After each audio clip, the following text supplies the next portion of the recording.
one of the most rugged and remote destinations in the United States. Everything out here will bite, poke, or prick you. Everything. People live in cubicles and they're king of their domain. Out here, you ain't king of shit.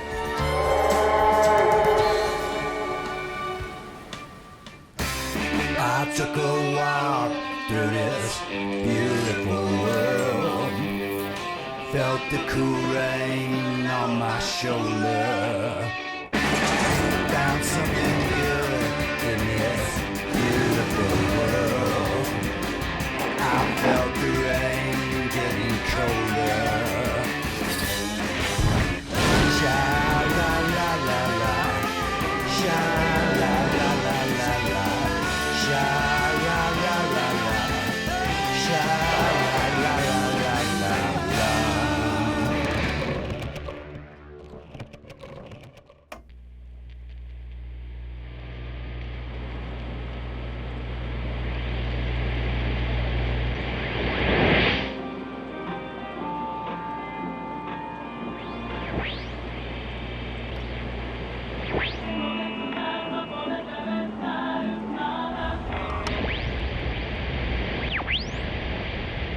Stick around, tell your friends from the border to the basin out here in West Texas. Great to be here tonight.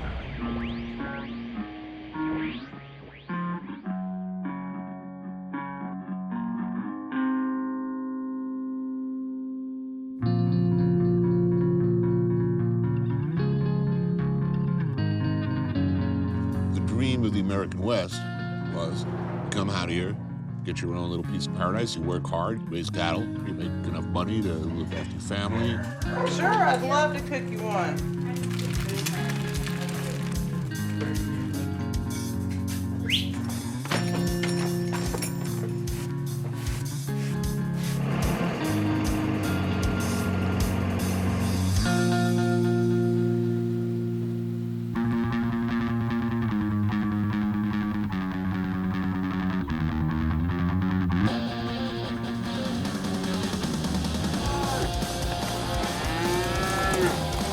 This land, it's really for one thing, and that's producing livestock.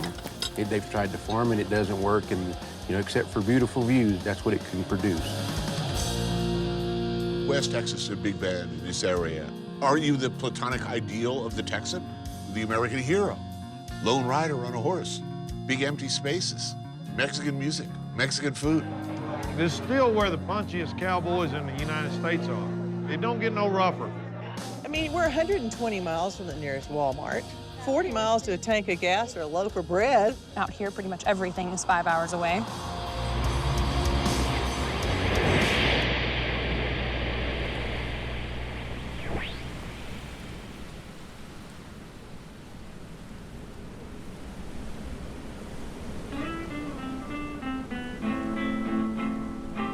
And the property's been in the family how many generations now? This is the fourth generation. Fifth generation. My granddad came here in the 30s. Bodie's family came out here in 1880. Not a lot of people left get to do this. There's still a lot of cowboys, but it's hard to see from the highway. The ranch is approximately 70,000 acres. We don't use anything other than a horse. No four-wheelers, no helicopters. Forgive me for saying so, that seems a little stubborn. I mean, Yeah. as far as practicality, He is so opposed to change. That's not all bad, is it? no. I mean, these guys, they love it. I mean, they get up every morning and this is their office.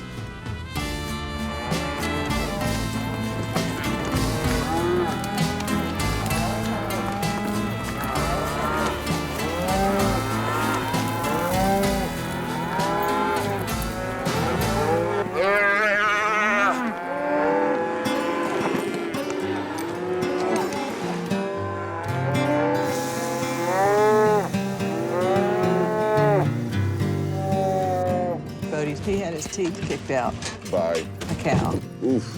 And then he got in that chute with the steer and knocked them all out again.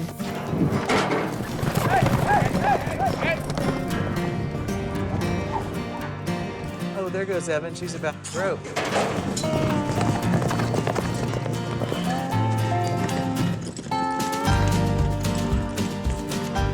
How old were you when you learned to ride? Oh gosh. She had a I horse don't know when how to she horse was when I was three. like 3. Yeah. Evan shows horses all over. She is top 5 in the world right now. In the cow horse, you have to show how well your horse can do, you know, different maneuvers. And Here comes Levins. How old? He's 10. Watch this. Damn. Is that hilarious? It's killing me. Way to go, Levin!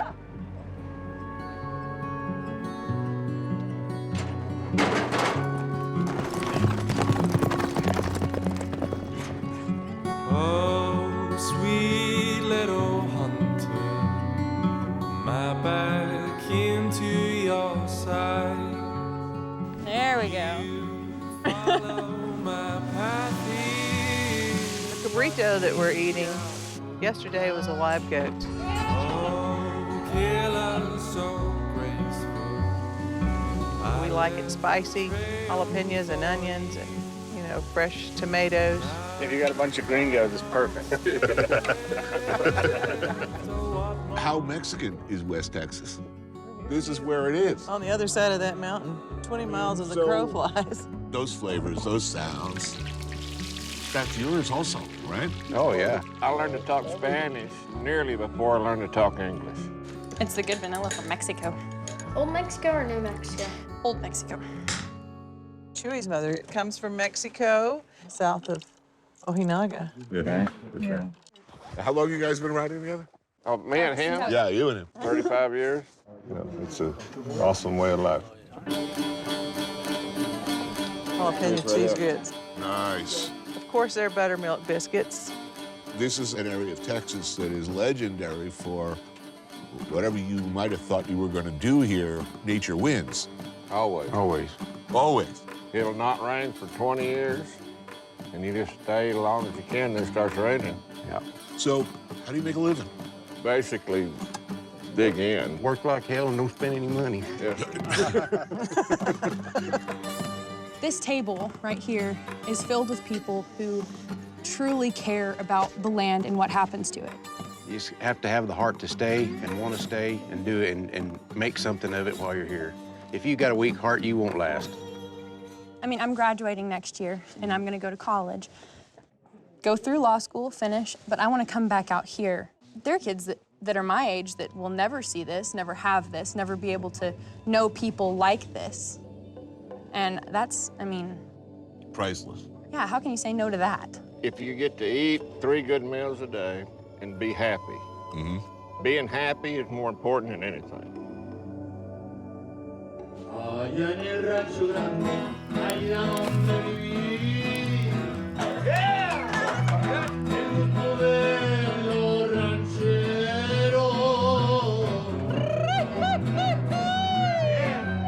De tener su buen caballo. Encierro por las tardes. Y dale vuelta al ganado, allá en el rancho grande, allá donde vivía. So how else is the area changing? I drove for 3 hours through ghost towns, dead gas stations, and nothing but nothing, and, you know, suddenly I arrive in Marfa.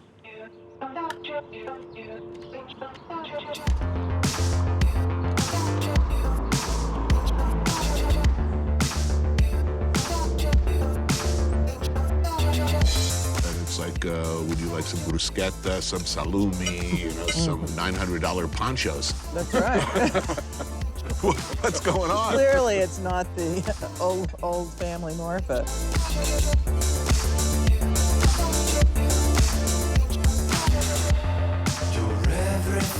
Marfa has become 3 distinct cultures: tourist town, art town, cowboy town. It's just got it all. You can get calamari in Marfa. Who'd have thunk it? 20 years ago, nobody even knew what the word meant.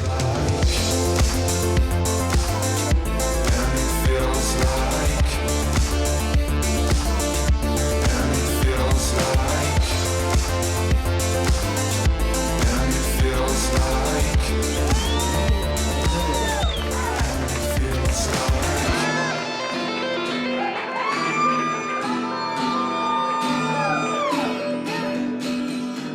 first bar I ever been into where a person next to me is petting a goat.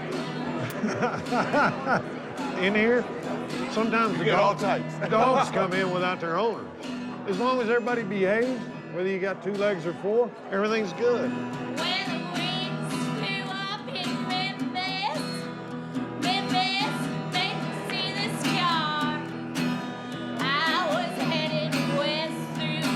You've seen a bit of the world. You've seen a lot of the world. I ran away from home a lot as a kid. And by the time I was 16, I got real good at it. I went to Alaska. And then I came back, joined the military, cowboy and roughnecking. Running drugs and guns across the border? I did run guns south, and the ATF knows. They got an open file. What motivated you to get into the bar business? Well, every cowboy has a dream of owning a saloon. I did not know that. It's been around for some time under various. Almost 100 years. There's many different cultures come through here.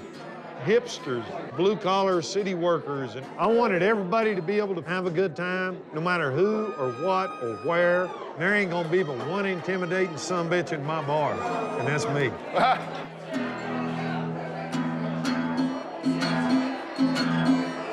You're seeing this town change in a lot of big ways. Every single person I've talked to down here is telling me the same thing. That wall ain't never getting built around here. My ranch is on the river. It's on the border. We can't survive without the river. And we can't survive without the people on that side of the river. They can't survive without us. Right. And they're our friends, for God's sakes. Loyalty is a big thing in Texas, and you ain't gonna build a fence between me and my loyal friends. Every old school Anglo rancher I've met here speaks Spanish fluently. It's a mutual respect to speak a little Spanish. And it's respect for them to learn a little English. You know as well as I do, you go to Europe, it's not hard to find somebody in France speaking English. Everybody. They can, Yeah. they don't mind. No. They're not offended. You know, Americans have a tendency to want to be all butthurt about it. Here, we're just not. That's just being a good human being. Why is it so goddamn hard to be a good person these days?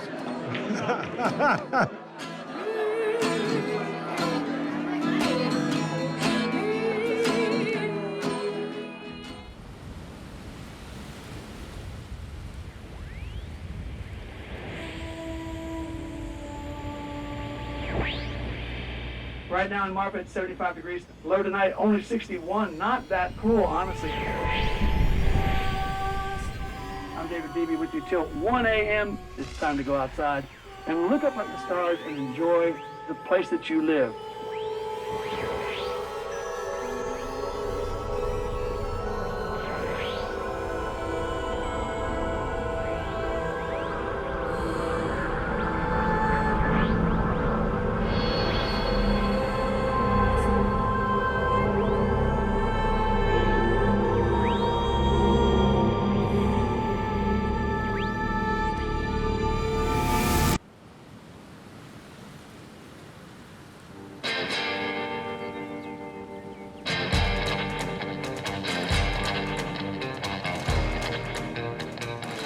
This part of the state was always called El Despoblado, the unpopulated zone, which it never really was.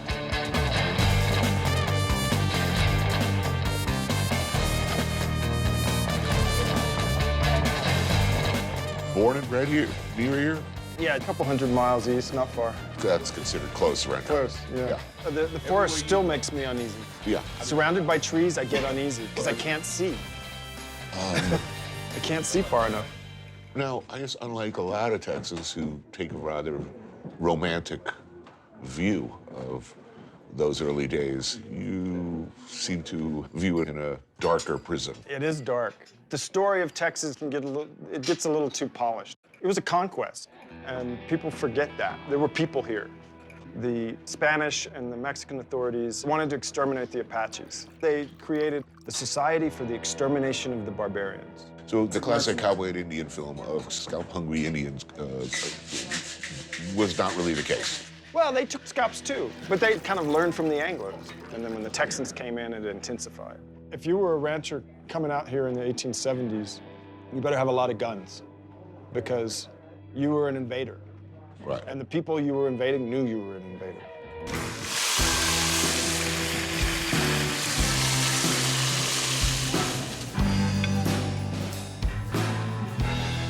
Oh, damn.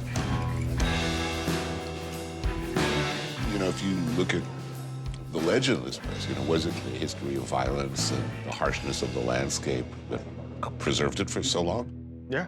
West Texas stayed wild, and it's still wild. People have lived in this landscape for 14,000 years. Through all these different nation states and empires that have swept over them, they persist.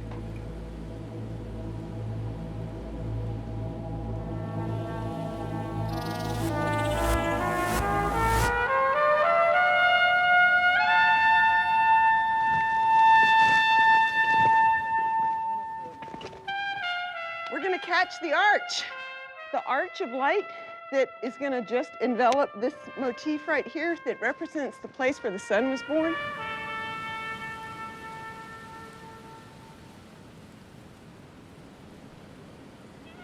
Welcome to the White Shaman site. This is one of the oldest pictorial creation narratives in all of North America. The mural tells the story about the death of the sun, the sacrifice that takes place so that the sun can be reborn the next day. I had the honor of having a Huichol shaman come up from Mexico to this site, and he started weeping. And they said, they're all here.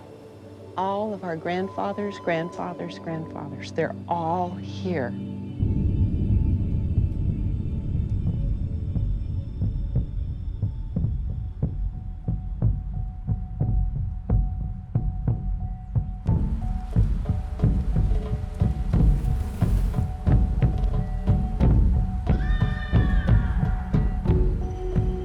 So here we are in Alpine, Texas, talking about the beginning of civilization on the North American continent.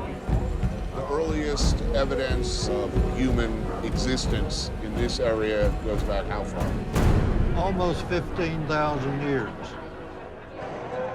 The rock art in the lower Pecos and along the Rio Grande encapsulates not only their religion, but the cosmos. Why you had constellations at certain times of the year, and where were they in relation to each other, the seasons. Tony, sometimes I just want to scream because people will say, you know, well, did these people speak with a grunt? Well, I look at these murals and I see sophistication that we'd be hard-pressed with today. I think sophistication is an overvalued term. I mean, what the hell do we mean by that anyway? Well, I mean, still pretty much killing ourselves with spheres and rocks of one sort or another. One of the important things you have to realize is that these people have the same brain that put a man on the moon. They were in tune with their universe and their environment. same brain, same brain. I would not be surprised if the Lower Pecos art outlasts all of us. All of our monuments crumble to dust immediately. 4,000 years later, white shaman, still there. I think they're going to have a tough time of interpreting what life was like on this planet. They'll be left with like Betamax copies of Three's Company and, you know, who's the boss? Who lived on this planet and what went horribly wrong?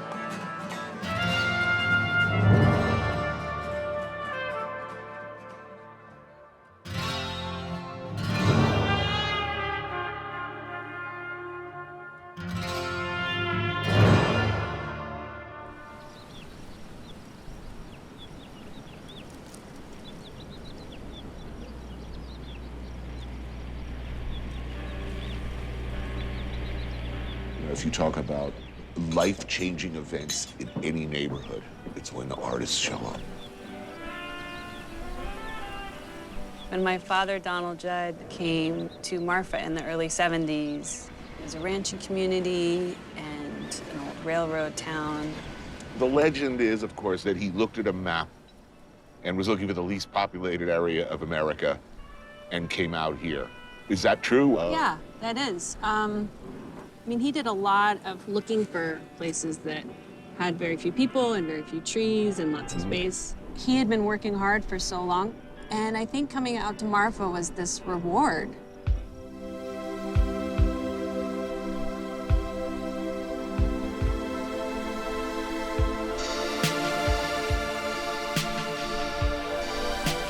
That was a giant of the art world in New York with an enduring, huge legacy. What's that like?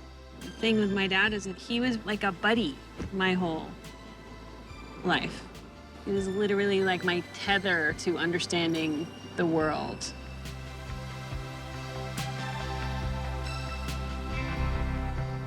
Oh, wow, look at this. There are people who make great food in Marfa that didn't open a restaurant, so this is the behind the scenes of the yummy food that people make in their homes. Carmen's menudo and her blue corn tortillas. Nice. Johnny Sofocal's mesquite bean flour empanadas. Melinda's queso fresco. With chiles? I love this. And Ophelia's tamales over here. Wow. When your dad came to town with nothing but love in his heart and a desire to make beautiful things, he ushered in this entire new world with the invasion of, gourmet coffee or, trained baristas. How did he feel about that? I mean, my dad made his own coffee every morning, so he wouldn't be that into the fancy coffee available now, but the people who come here now, as long as they're contributing to being a good citizen, it's actually a good thing that people are here.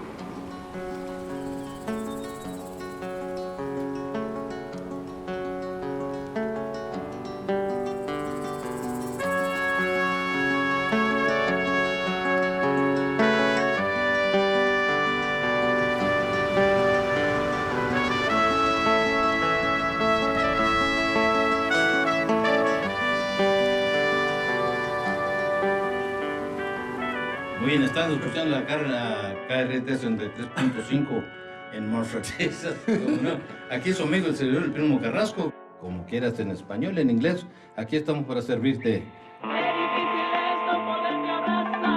Dos carne guisada, también chile verde. ¿Chile verde? Sí.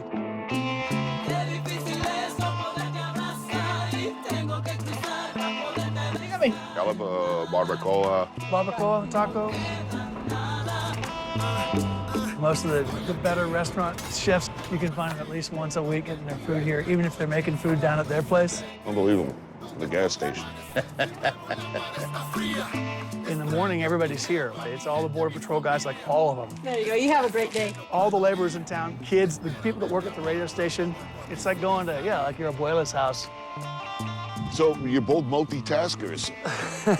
You're a state employee, a county employee. County employee. Elected official, yeah. Justice of the peace? Yes, sir. What does that mean? I'm like the small judge that reads you your rights when you go to jail. You're also a musician? Yeah, musician with Primo here. You were the radio station? I've been on the radio now for 10 years, 10 years every week, and he's been on the radio now for what, 3? 3 or 4 years. Restaurant business? I have a burger and taco joint that's open on weekends. Burger time. A lot of multitasking around here. People tend to... You have to. You have to. Yeah, I always say that every job here pays $10 an hour, whether you're the attorney or the barista or the janitor. So you're gonna have to, work a lot of different jobs to make it because it's expensive to live here. Right. Look, this is a small town. 1,800 people. It seems an unlikely place to put in a spanking new public radio station that's heard all over Texas, yes? Well, that's exactly right. I mean, your expenses for running a 100,000-watt transmitter on the top of a mountain that gets struck by lightning every 3 weeks is pretty tough. I mean, but the station has support from pretty much everybody here. Everybody listens to the radio in their pickup truck. The only other news source we have around here is the local newspaper. What are the big issues? What do people want to talk about? The issue is border trade, and there's a lot of fear right now because the idea of changing NAFTA. American parts assembled in Mexico come brought back here. Yeah, that's part of the NAFTA thing. You can take it, have it here, take it over there, assemble it, bring it back. There's no tax. Right. It's definitely been good for our community. There's a mobile home factory called Solitaire. You see them all over here. People buy them. They take the stuff down there. They assemble the homes down there, and then they bring them up the road. They'll come up. You'll see 2 or 3 come up the highway today. And who's buying those things? Everybody who's working class. The manufactured housing is the craftsman home of the 21st century. It appears that Marfa in particular is going to be a tourist and service economy. There's money flooding in here. It is an irresistible tide. Is there money trickling down? Is it spreading out into the community? We have jobs here. You can get a job here. It's not, as I said, everybody makes $10 an hour here. But 25 years ago, we had nobody here, and it was a dying town. So you got the Cowboys, Border Patrol. You got hipsters coming in from out of town, New York artists wearing weird glasses and white pants. Maybe we don't understand each other, but we can all be in the same place at any time. People here are nice. Aquí en el pueblito, everybody's wave each other. Todos.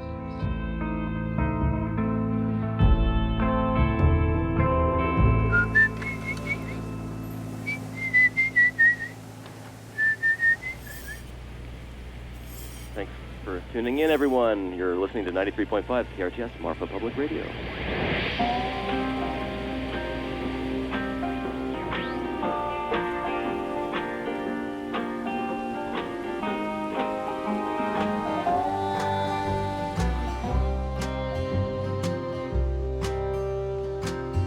Oh, dear friend, I know your secret, but I just can't keep This is what the Mexican people end up living in once they leave their adobes. The projects, the low-income housing. In the morning, you will pay for what you've done. Hola, Ramona. ¿Cómo está? 2 burritos, por favor, de asado. Por favor.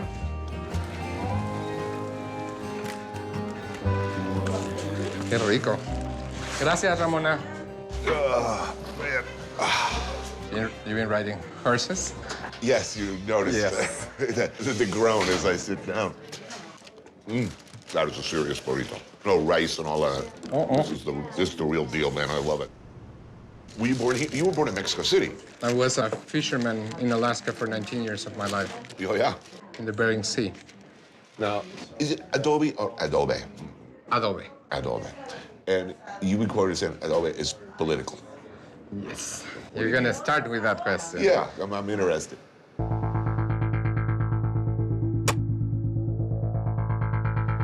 Straw, clay, water, and manure, that's what makes the adobe.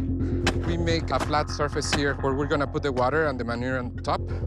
Adobe building has happened all over the world for thousands of years.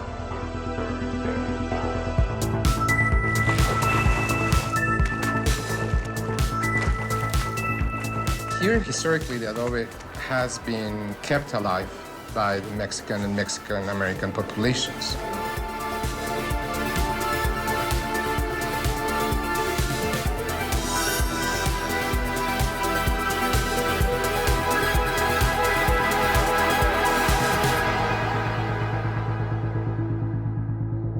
The tradition of the adobe is barely alive because of what's happening with the gentrification in Marfa. The Mexican-American minorities are being displaced. The people who have lived in adobes for generations have to sell their homes because of the new taxes. Taxes that are only in adobes, you know, that a lot of us, we also find discriminating.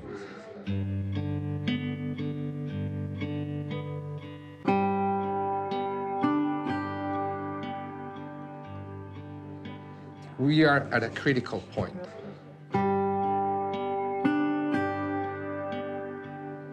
When I think about adobe, it's probably the oldest tangible representation of the local and regional culture that we have.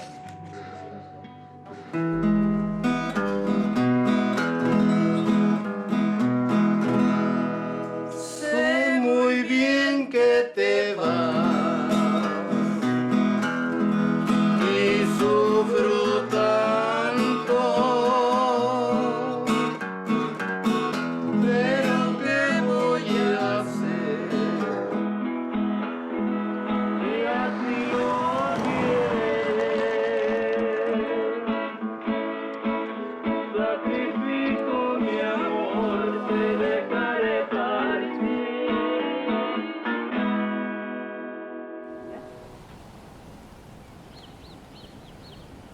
Everybody for generations, they have crossed the Rio Grande back and forth just by walking. The river was low, and they would just cross, go buy some groceries, and then go back.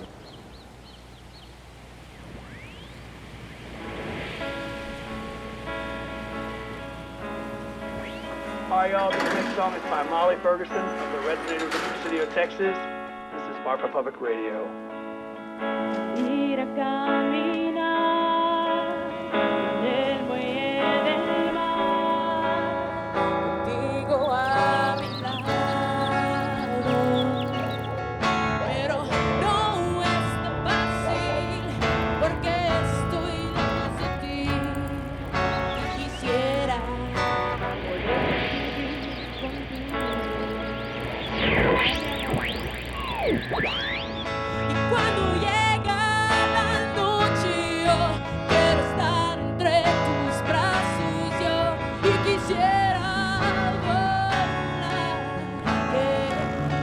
pero no es tan fácil porque estoy lejos de ti y quisiera poder vivir contigo. Very low crime here. Yep, I mean, Ojinaga defies so many of the things that people say about the border. You know, my daughter spends a lot of time in Ojinaga, my daughter. And, you know, some people is like, what? But, I mean, I don't go to sleep at night wondering if she's okay, because I know she's okay. She's at home. Yeah. The interesting thing about this restaurant is they don't just serve your typical Mexican, you know, enchilada place. So a lot of kind of traditional recipes. Well, I know they do meat here in a way, yeah?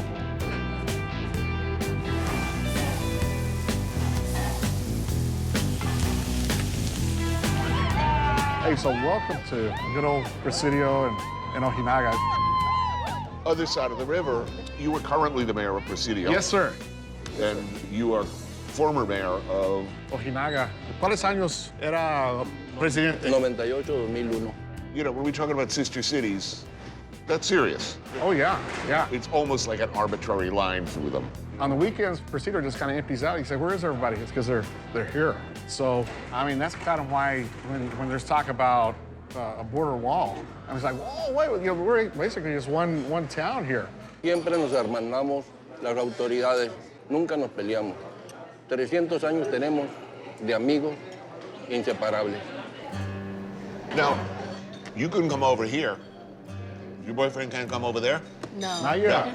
That's not too friendly, but what's up with that? And how come? Why not? Es muy complicado because you want to go, like, conocer su casa, conocer dónde ha estudiado, dónde da clases. No puedo cruzar. Why not, you know? Like, A what gay is... person. I'm a person, you So know? you don't, So I'm a person. you need a visa? I mean, what's the problem? Yeah, you can't go back and forth for the day or for 2 days? No. We did the process and everything for him to at least get a visitor's visa. He went on a bus that took him to Juarez, which is 4 hours away. Yeah, no, 10 hours. Yeah. 10 in hours total. on a bus, okay. And so then he had to wait in a line, 4 hours, like waiting. Okay. And then the interview took like 2 minutes. Almost, and they almost just something put like denied. that. They didn't even Denied. Meanwhile, you live right, Yeah. like within a mile from each other. He has no bad record, nothing, you know, and we're best friends, you know, and I wish he could come over to my house and just Yeah. see it, you know. The state of Texas is so much more diverse than it used to be. And I think it makes it just Better. much, oh yeah.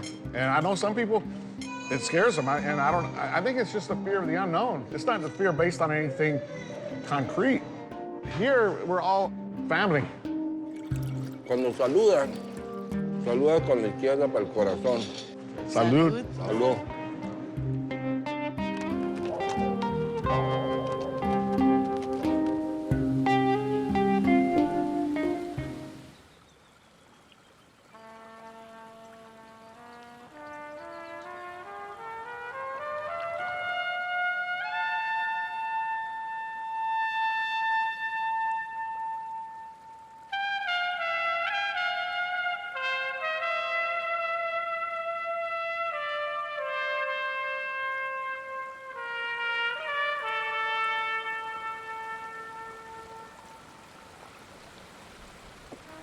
This is Santa Elena Canyon, Big Bend National Park, the largest national park in Texas, and it's named after the Big Bend in the Rio Grande.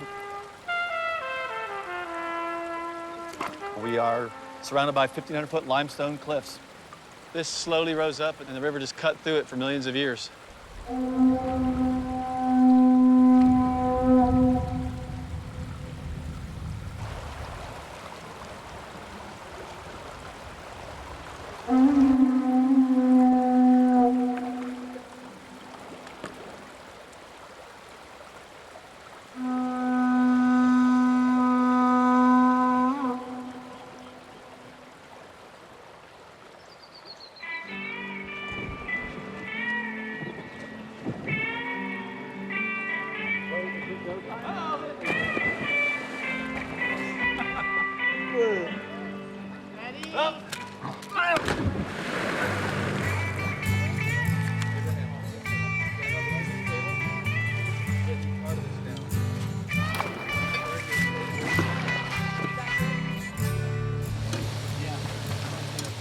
It looks good.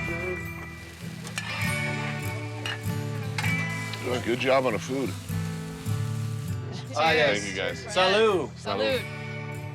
So you're looking at Texas, and I'm looking at Mexico. That's 100% correct, yeah. The cliffs on our left are Mexico, and the ones on our right are the United States. I've been on several overnights where your clients almost forget that, yeah, that's Mexico right there. And they say, wait, is that Mexico? And it's like, yeah, it is. Looks exactly the same as that. Yeah. We get people from all over the country, all over the world, and some of them come in hesitant or scared of the border. When they book the trip, they say, should I bring my gun? Right.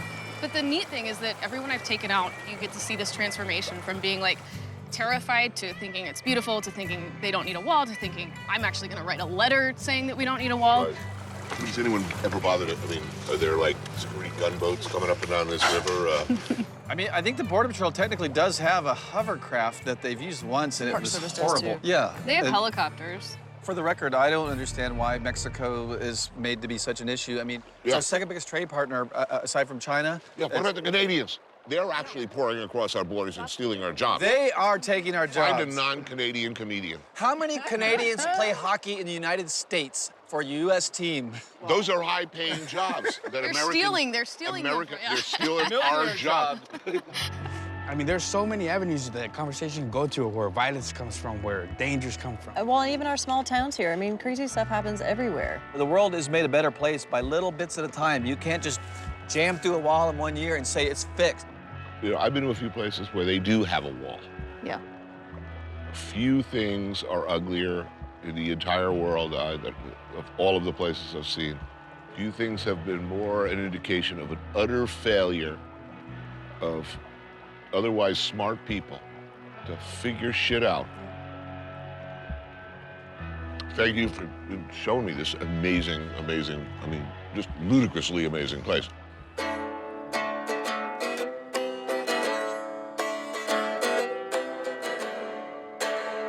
My son John was tall and slim, and he had a love for every limb. But now he's got no legs at all, for he ran a race with a cannonball. Timmy Roo-dum-da, on a riddle-dum, right for the riddle, Timmy Roo-dum-da.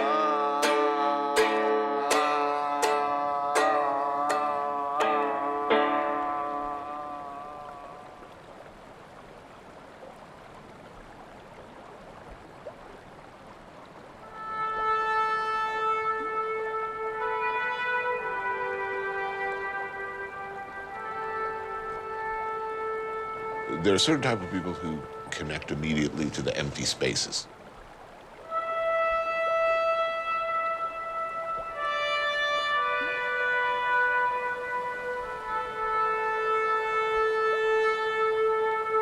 I can't spend much time on myself. If I'm alone in my apartment in New York or on a beach with a hammock, I like to think I'd be able to relax, but I can't. There's that enforced sense of humility, because you really know how utterly powerless you are. You're just tiny.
So I'm trying to understand Buenos Aires.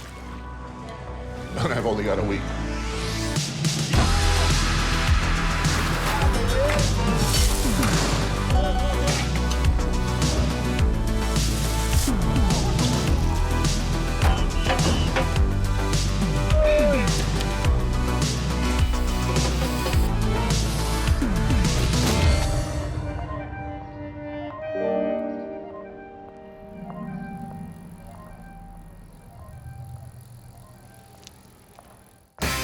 I took a walk through this beautiful world.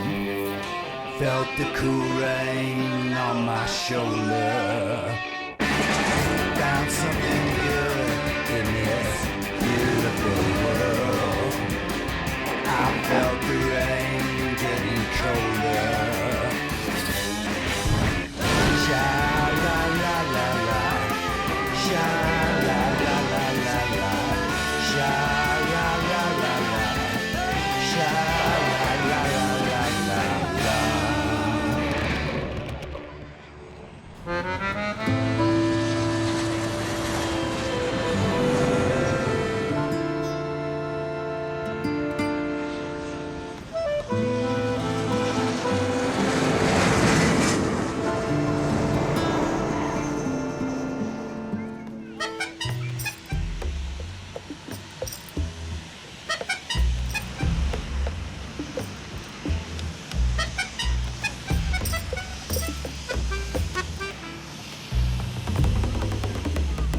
Kind of amazing they work, you know?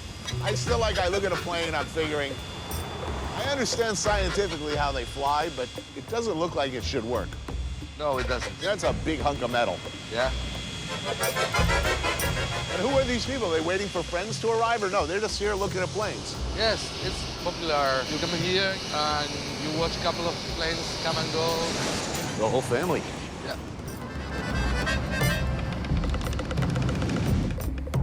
Buenos Aires, capital of Argentina, second largest country in South America. It's got a quirky, unique character all its own.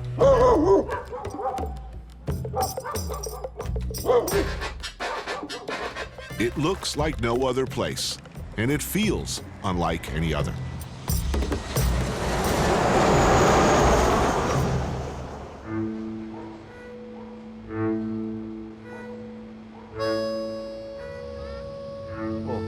Silence. Yeah, right? It's very pretty here. I mean, it's really beautiful. I'm glad I came in the summer. It's when it's quiet. It's got sort of a mournful, sad, sweet quality that I like. Fits with the architecture.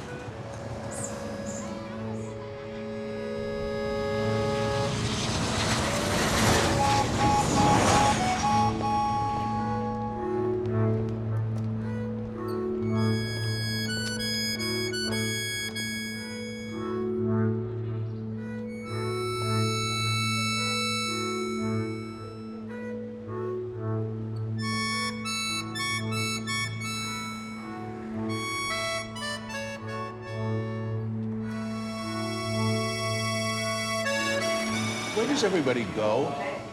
Like now, where is everybody? The city's empty.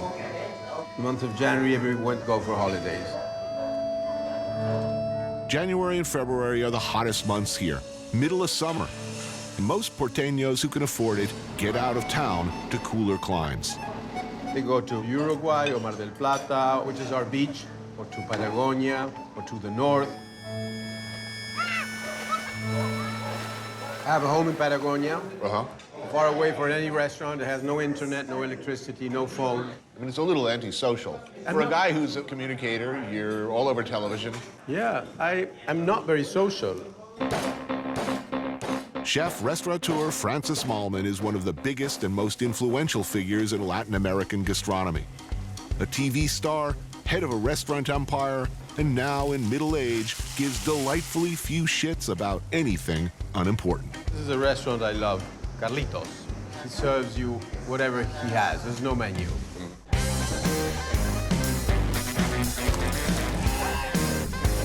Of all the places in the world that Francis Mallmann can eat and has eaten, it's this place he wanted to take me to. Bodegon Don Carlitos. It's him and his wife in the kitchen with the 2 daughters. There's nobody else, and they've been open for 45 years. An unassuming family-run joint across from the soccer stadium. So who are the customers ordinarily? You know, it doesn't have prices. It's fun because you see very simple people, and if you look sort of wealthy and elegant, you will get a big check, and if not, you'll get a small check. That's the way it works. This is Carlitos. Carlitos. What do you do, sir? We come. Thank you. Oh, beautiful. I will have this guy. There are gods here besides tango and football, or soccer as we call it. There's beef. Porteños, as residents of Buenos Aires are called, like beef, and meat in general, but particularly beef. That's fantastic. Man, I love this place already. Yes, I love meat. I eat meat every day. La morcilla. Now that's exciting. This is one of my favorite things on earth. Le boudin. Love it. Now, it's a proud country. I mean, one of the stereotypes is that Argentinians are too proud, that they're full of themselves, vain, proud. If this is so, why is psychotherapy so huge in this country? I mean, this is the kingdom of doubt. You know, my kids have been to the shrink since they're 8 for a year or 2. You just, you know, we'll go to the shrink and talk to someone who you don't know. Right. With whom you can say whatever you want. I did it myself a couple of years when I was 30. I mean, it's an extraordinary thing because in many cultures, to confess that you need to even confide in someone is seen as a sign of weakness. Here, everybody does it and in no way frowned upon it. It's kind of cool. Because I could use somebody. I need somebody to talk to. Have you ever done it?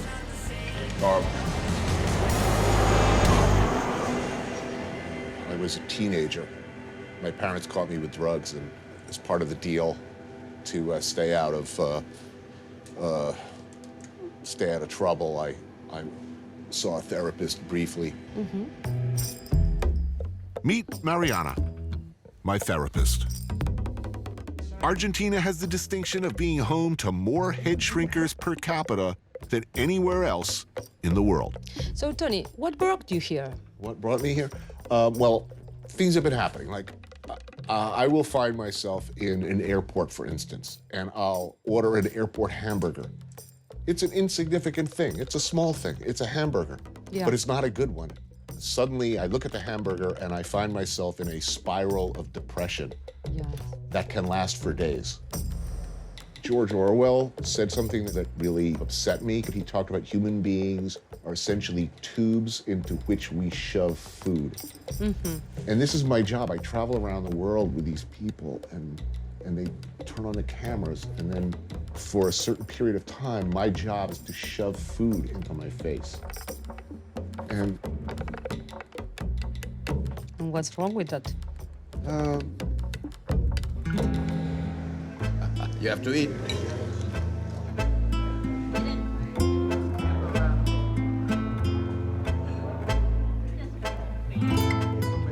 Wow, look at that.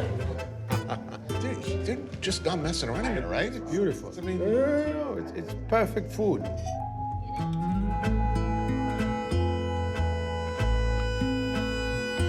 Wow. I mean, it's really unnecessarily delicious. What kind of food is this? Where is it rooted? Between Italy and Spain, and then a bit of the gaucho too with the meat, the way he cooks it. La Boca, this neighborhood, is very Italian. They say that this is where Tango was born, in this little street 2 blocks away here called Caminito.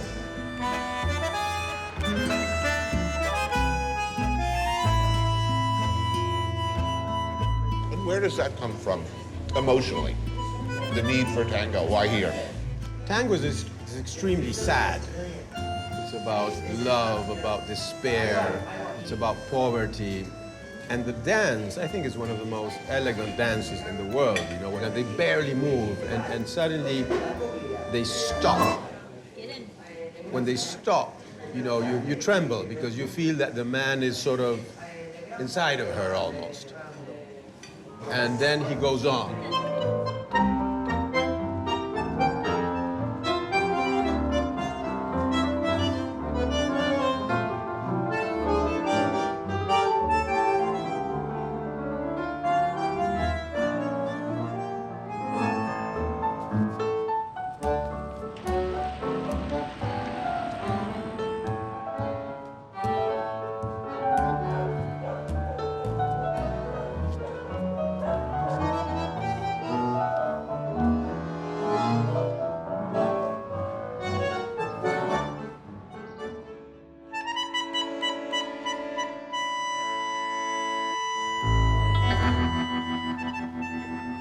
It's crushingly lonely.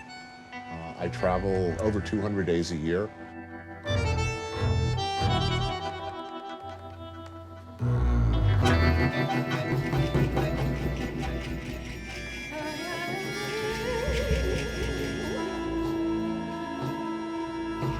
So I had this dream again that I've had as long as I can remember. I'm stuck in a vast, old Victorian hotel with endless rooms and hallways, trying to check out, but I can't. I spend a lot of time in hotels, but this one is medicine because I just can't leave it.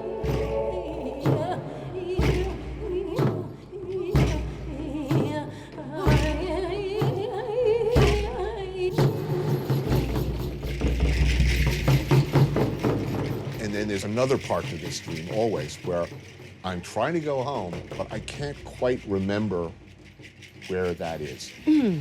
Are you alone? I'm alone in this dream, yes.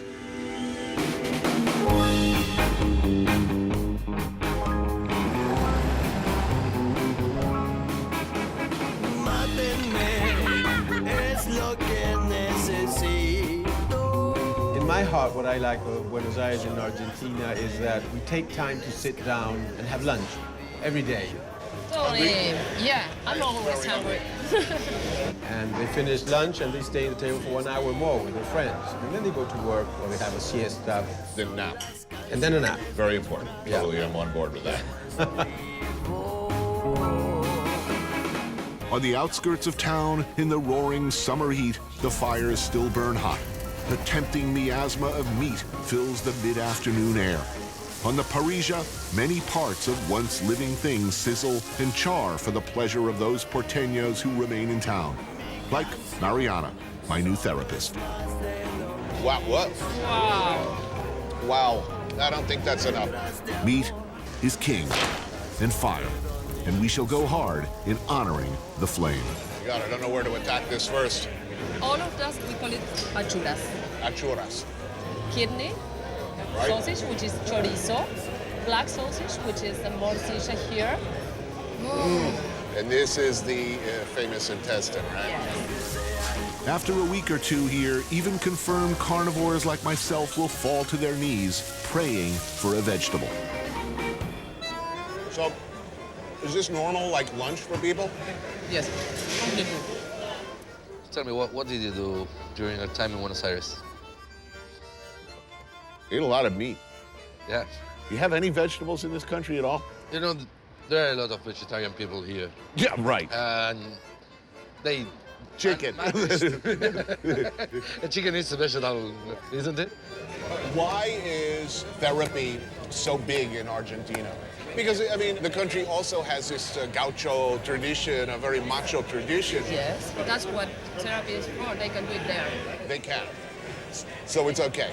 Yeah, it is okay. See, as New Yorkers, we tell each other, you tell strangers all of your problems. We overshare. Well, people here don't overshare. No. I feel like a Quasimodo, the Hunchback of Notre Dame. Yeah. If he stayed in nice hotel suites with high thread count sheets, that would be me. I feel kind of like a freak, and I feel very isolated. I communicate for a living, but I'm terrible at communicating with people I care about. I'm good with my daughter. An 8-year-old is about my level of communication skills, so that works out. Oh, my God. That was just the vegetable course. Yes. Later, I'm gonna have a nap. That would be a porteño thing to do. Like after, yeah, have a nice. It's more like people from the provincias, from the. Right. Well, that's me. I'm a country. No, I'm not. I'm not a country boy. No, you're a city boy. I'm a city boy, but I do like naps.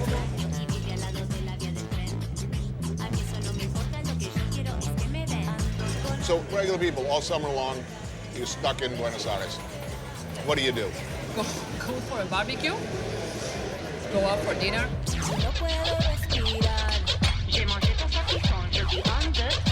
have a lot of shows and concerts and music.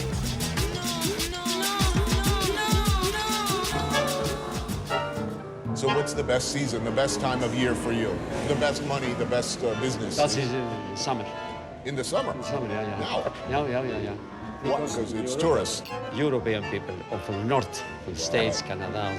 Right. It's cold now, they come in the summer. Right. All hail the waiter, the career server, that great disappearing species of proud, well-trained specialists, members of the service industry who trace their roots back to the great hotels of Europe and beyond into history. Those who remain, like this man Mario, we salute you. So how many years in the dining room? A lot. Yeah, I started when I was 70 years old in a restaurant. 17? 17 years. The people who work in the kitchen, one type of personality. The people in the dining room, you need to be more sociable. I like very much to speak with whole people from the whole world. And I speak a little English, German, I speak German very well, Italian, Portuguese. A friend of mine who's worked in the business a long time, he tells me, whenever a man comes into the restaurant with a woman, they never say, oh, Mr. Good to see you again. No. You don't know if the woman is his wife or someone else. And if you say, oh, so good to see you again, they say, what do you mean again? I thought you said you've never been here. I remember when I was 18 years old, I was in a restaurant working, came a man with his wife and say, how are you, Dr. Rodriguez? Right.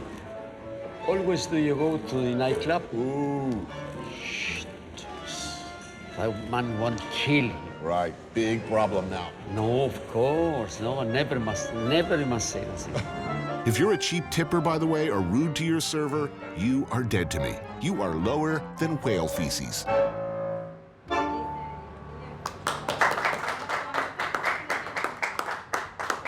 20, 30 years ago, waiting was a profession.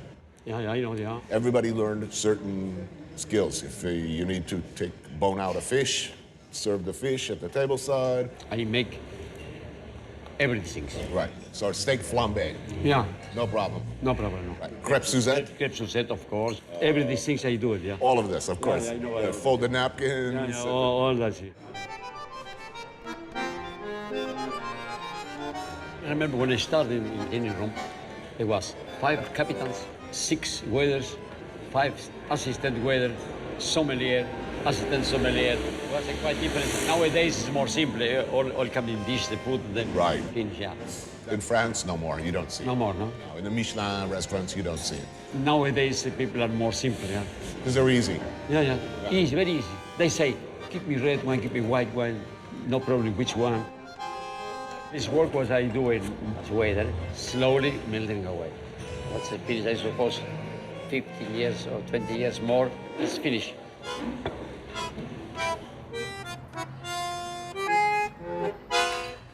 To the old style. Cheers. Cheers. Cheers.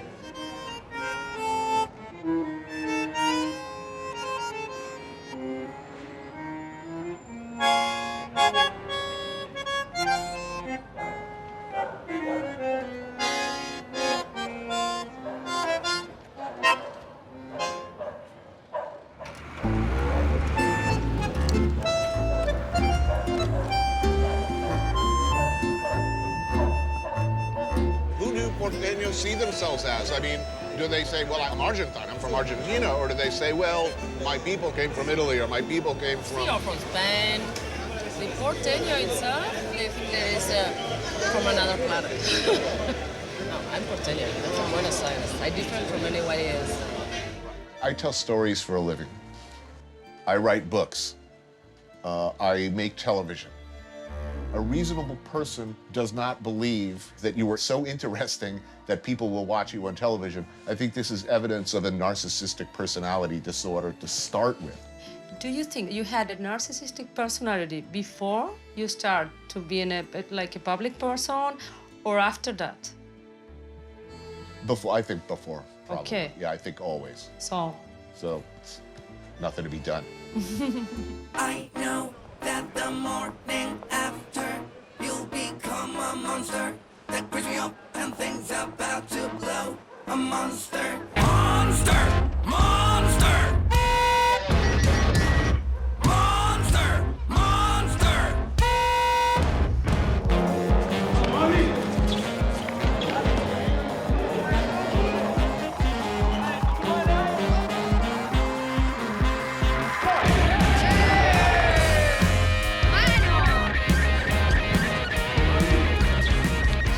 site of so many thoughts, Buenos Aires. You have, the life of the musicians, which is very important here, the tango, all the artists.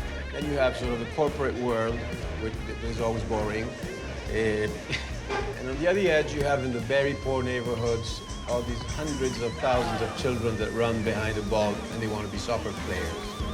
And they have a dream, it's all they have. And they know the faster they run, the harder they hit that ball, the better they move around it, maybe they will get it.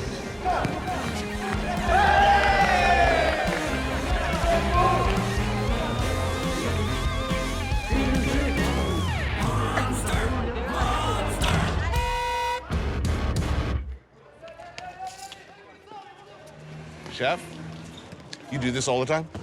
Like once a week. This late at night? Yes. It's way too late for me. Restaurant subculture, depending on where you are, can revolve around a number of activities, not all of them wholesome in my experience. The business is hard, the hours are long, the camaraderie intense. After a long day and night of work, the mind turns to soccer? Okay, this is a distinguishing feature I was frankly unprepared for. So everyone here work for you? Well, we have like two teams, He's the chef of Le Grill. It's a parrilla. Yes. And close, like 2 blocks, we have Chila, and I'm the chef. So of course. And we have the 2 teams. Right. Chef Soledad Nardelli, along with her husband and business partner, owns and operates Chila Restaurant, where she still works the line. We, as a country, we are ignorant of our culture, traditions. We have a lot of products, not only meat. Un bife solo a punto, por favor. It's 1 a.m., and tonight it's a blood match between the crews of Chila and its sister restaurant, Le Grill. We share a lot of products with Peru, Bolivia, Brazil, Paraguay. We have the big influence of immigrants like Germans, Swiss people, Netherlands. So that is our identity. Rich traditions. Yeah. Do you want a drink? What do you have? We have Fernet. Fernet. We've been drinking a little bit. Oh, good. We are used to drink aperitifs, Right. the digestives. It's good for your stomach. Right. You know? So it's healthy. Yes. I ain't playing no soccer. Alcohol and meat in tube form, however, are more familiar to me. The chorizos are homemade. 40% pork, 40% cow, and all the cuts are dry aged. So Sweet. So it's got some funk. yeah.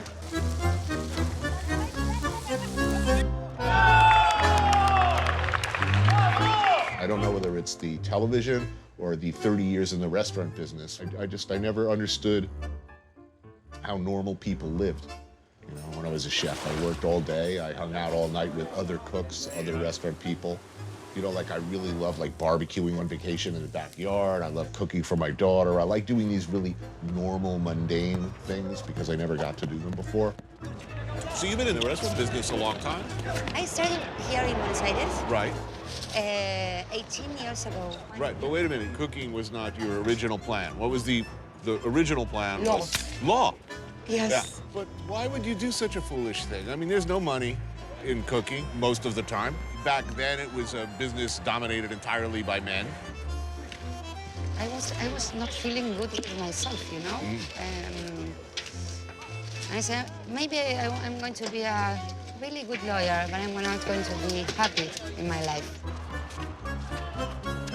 So right away you said, okay, I'm gonna cook, and you went to Bocuse, to Institute Paul Bocuse. Yes, at Lyon. Yes. Yes, it's a tough school. Yeah. Well, Very traditional. For me, the experience of France was really hard. Oh, I can only imagine. Latin American woman from Argentina, speaking few French. I cry all night. Called my mom, and she told me Sole, go on, keep going, keep going, keep going. And I always said, when I have the opportunity of running my own kitchen, I'm not going to repeat any of the things that they did to me. So, till now, I did it okay, Good for you. You know, all these tough guys, they're all big babies anyway. Like the first women who came into kitchens when I started, back when it was all men, one woman would come in, and pretty soon all the guys are like going crying to them with their problems. It's like, you know, please be my mommy, you know, you know, tell me what to do, you know.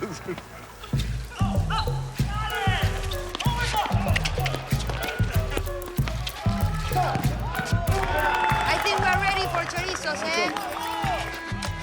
Thank you so much.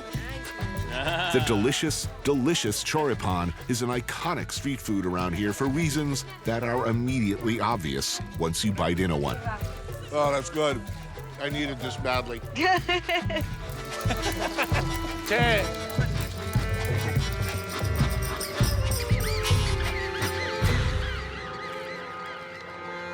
This is Argentinian style. It's beer with Coke.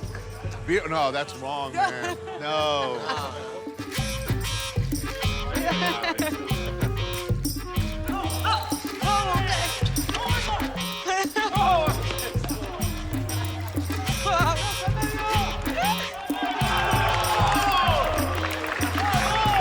I'm old for this.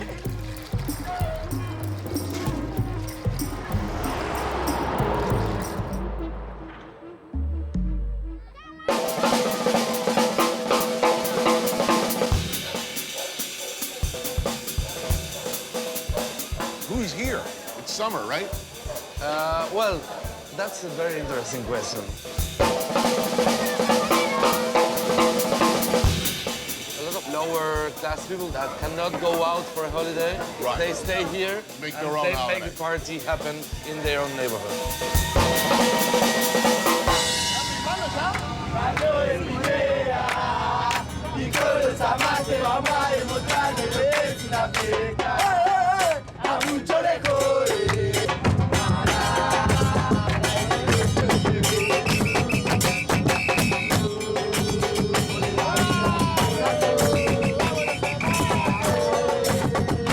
Now, how long is Carnival season here? And it goes on every weekend for a month. A month? Yeah. Carnival is different in Argentina, decidedly different. In every barrio in Buenos Aires, there are celebrations, with over 100 murgas, as they're called, taking to the streets, traveling from barrio to barrio by bus, doing their thing. So they're like neighborhood teams? Yes, every neighborhood has one or two of these murgas, Right. and they start in one neighborhood and then go to another and then go to another, and it's kind of a competition between every neighborhood.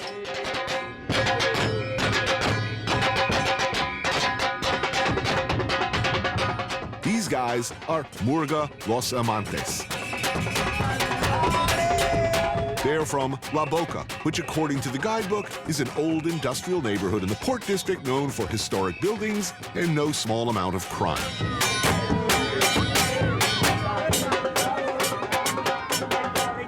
Is it like a parade, a block party? It's a little bit of each. This is not like Rio Carnival. Right. You have a huge parades with lots of money. Right.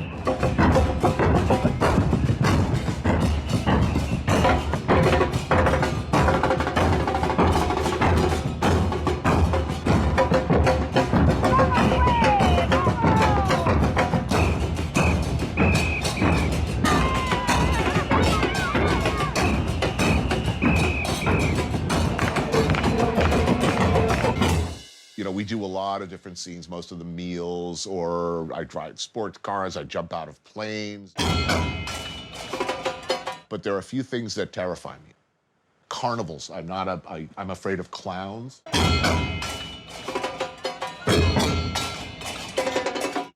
Horrified. People dancing, crowds. You know, I've lived a long life without ever going to Carnival in Rio or Mardi Gras. I don't like it.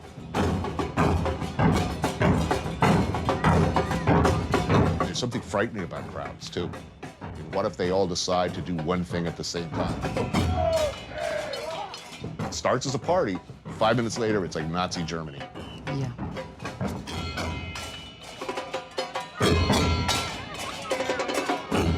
Well, it's a pity that you couldn't enjoy the whole Carnival stuff. Yeah. Okay, this is perfect for me. I'm sitting down, I'm drinking beer. It's all right, honestly. It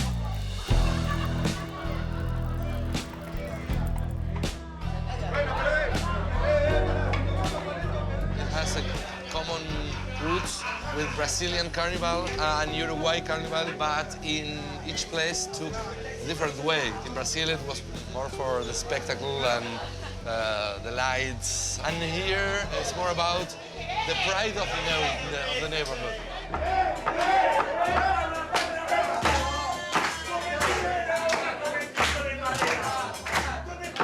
Thank you for that.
This romanticism, this sadness, this love of sadness.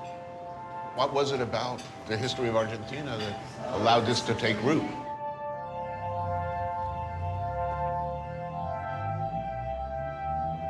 From a difficult life. From a life, you know, living in a little room, but always with the glory and the dream of a night out, of the man who has his beautiful hat for Saturday night.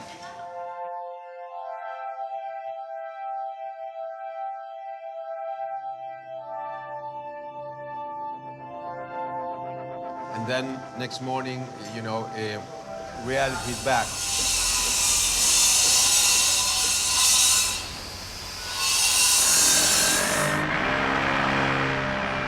Who's left in the city? Who else stays? Who else stays? Well, construction workers. Construction workers. This building, it's a big one. It's 18 stories. Right. It's in the middle of Capital Federal, from the center of Buenos Aires. Right. So it's going to be an expensive building. So who's going to live here? I don't know. People with money. I mean, you know, how's the economy?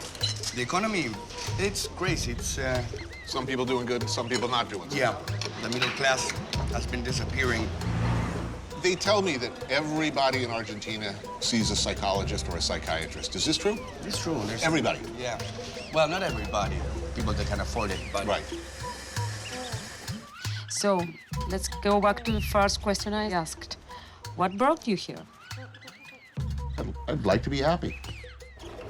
I'd like to be happier. I should be happy. I have, you know, incredible luck. Mm-hmm. I'd like to be able to, you know, look out the window and say, hey, life is good. And you don't? No. I'm not going to get a lot of sympathy from people, frankly. I mean, I have the best job in the world, let's face it. I go anywhere I want, I do what I want. Look, that guy over there loading sausages in front of the grill, that's work. This is not so bad. It's all right. So I'll make it. Yeah.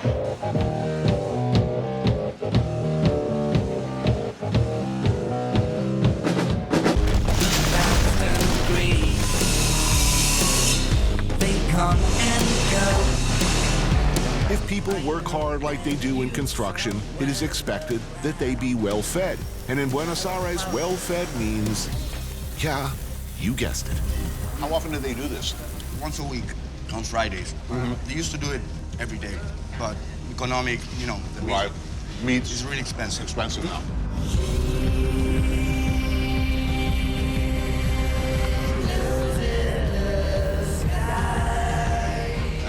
remember, you know, walking on the street and you smell the... You smell it from the construction sites? Yeah. So most construction sites, they do like this? Mm-hmm. Everyone.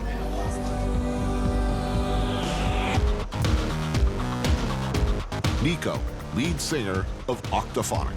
Hola. Like nearly every porteño, Sweet. he knows good beef Gracias. and where to find it. It's good. Unless you work hard, you need a big hunk of meat. It's, you know, from the low chain of the meat, but it still has a lot of fat, and it's right. Good for you. Yeah. He says that we need some wine, red wine. Yeah, right. I saw some construction sites that they have. They serve wine? Yeah. Yeah. Man. I guess the owners of this construction especially are strict about it. I'd be a little nervous. Yeah, of course. Guys up on the top floor 50 drinking. meters. Yeah. So where are most of these guys from? ¿Son todos de acá ustedes? ¿O paraguayo también? ¿Vos sos paraguayo? We got one from Paraguay here. A lot from Argentina. From Buenos Aires or from outside of Buenos Aires? Usually from inside, from the provinces. And how long has the job lasted? I was asking, it started 1.5 years ago. Wow. Yeah. It's a long time. How much work is there? A lot, a little? I mean, after this, another job? ¿Tienen trabajo después de esto, no? ¿Terminan este y van a otro?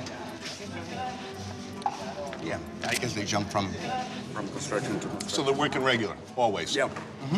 Seguir y seguir la huella. Es demasiado aburrido. Seguir y It's hard to get back to work after having a... Yeah, I just want to go home and sleep. de mi carreta nunca los voy a engrasar.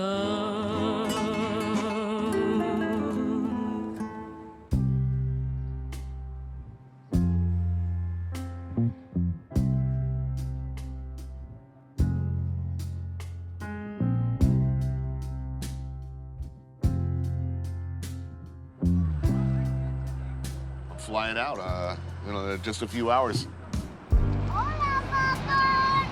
And you're going now next to Rome? It's such a beautiful city. No, next, Brazil, then to Japan, Nashville, Vietnam, Houston.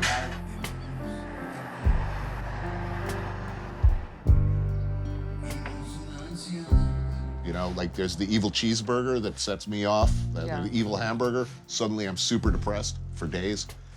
It's like that with the good stuff too. I have a couple of happy minutes there where I'm thinking, life is pretty good.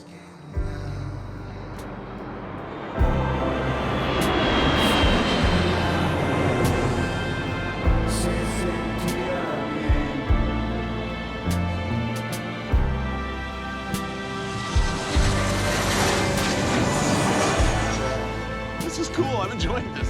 Yeah. It's like the movies, but cheaper. Yeah, right? The pilot of the airplane saying hi to the kids. Wow.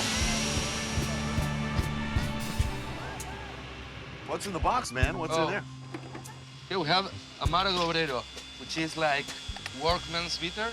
It's a kind of vermouth. Yeah, I'll have some of that.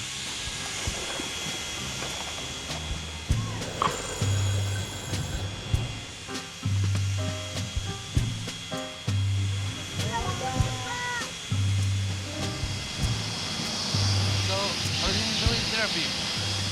My therapy? Oh, I feel all better now. Yeah? All better. What do you think? I mean, is there hope for me? Wow. Oh boy, that doesn't sound promising. I think what is good is that you start thinking or keep thinking about what's wrong in your life, what do you want to change, and especially what do you feel you can't change. I was kind of hoping for a prescription for like morphine. Was this an unreasonable expectation? I think you should keep doing therapy too. Yeah, me too. You're probably right. Yes. I love staying in Buenos Aires in summer when the streets are empty. I love this city. I was born here, this huge metropolis where a lot of cultures melt. People from all Latin America, people from Asia, people from Europe. The personality of Buenos Aires is made from the melt of cultures. When I get back to New York, I'll tell you, I'm gonna get off that plane, I'm gonna make myself a big salad. Excuse me, kid. What? Sorry for the language.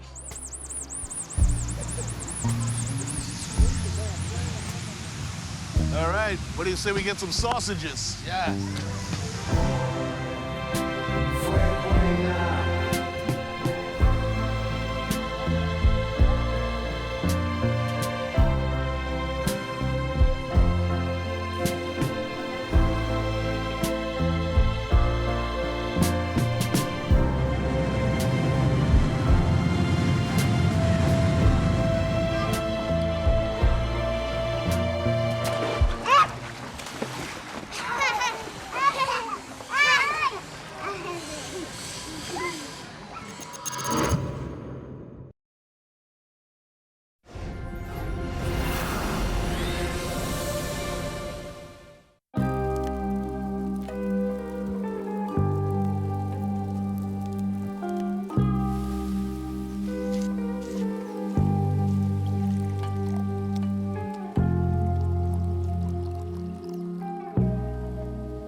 Los uruguayos somos, como cualquier otro hombre del mundo, seguramente la suma de una cantidad de cosas.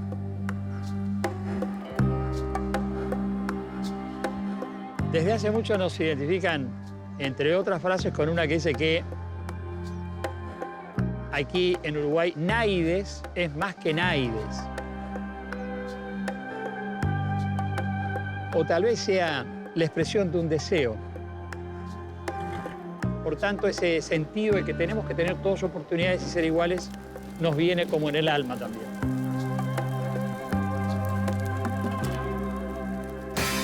I took a walk through this beautiful world. Felt the cool rain on my shoulder. Found something good in this beautiful world. I felt the rain getting colder. Sha la la la la, sha la la la la la, sha la la la la, sha la la la la la.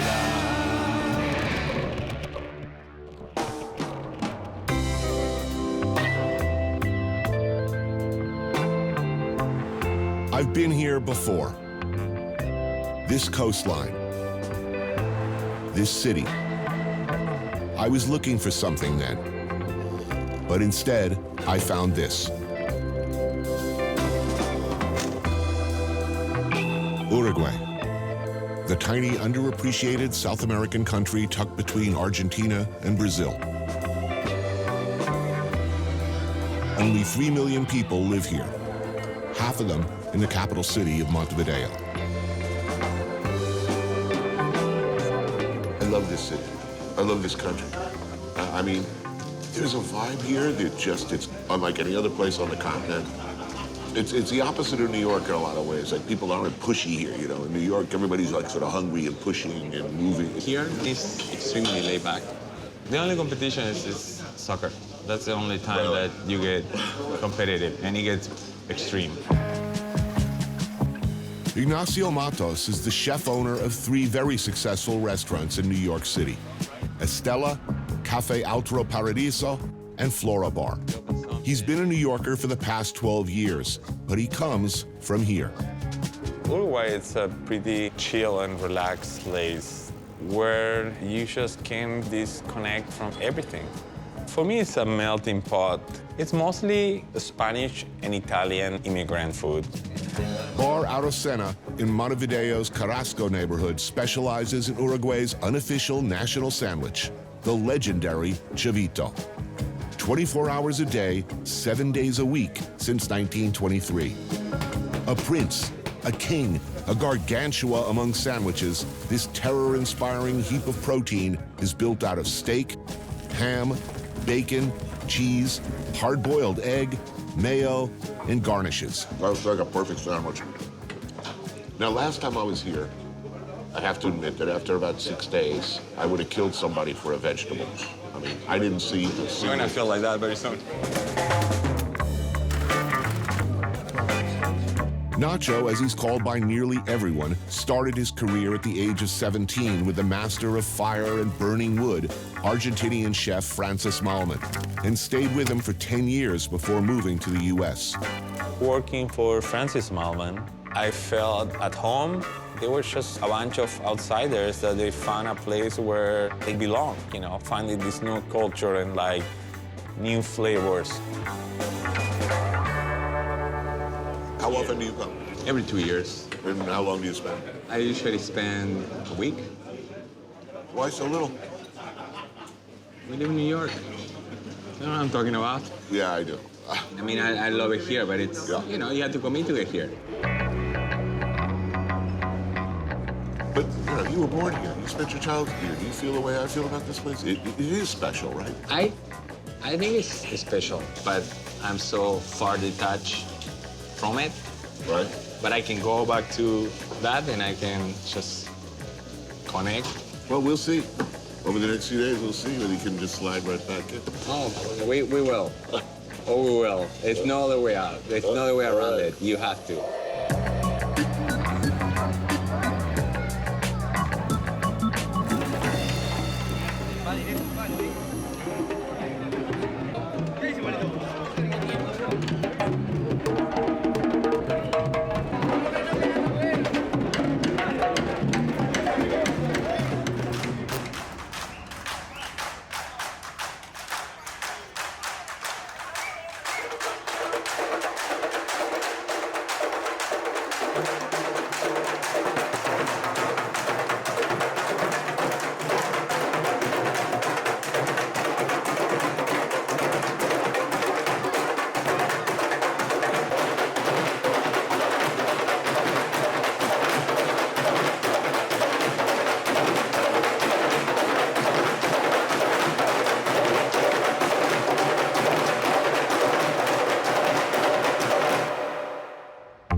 Things to know about Uruguay.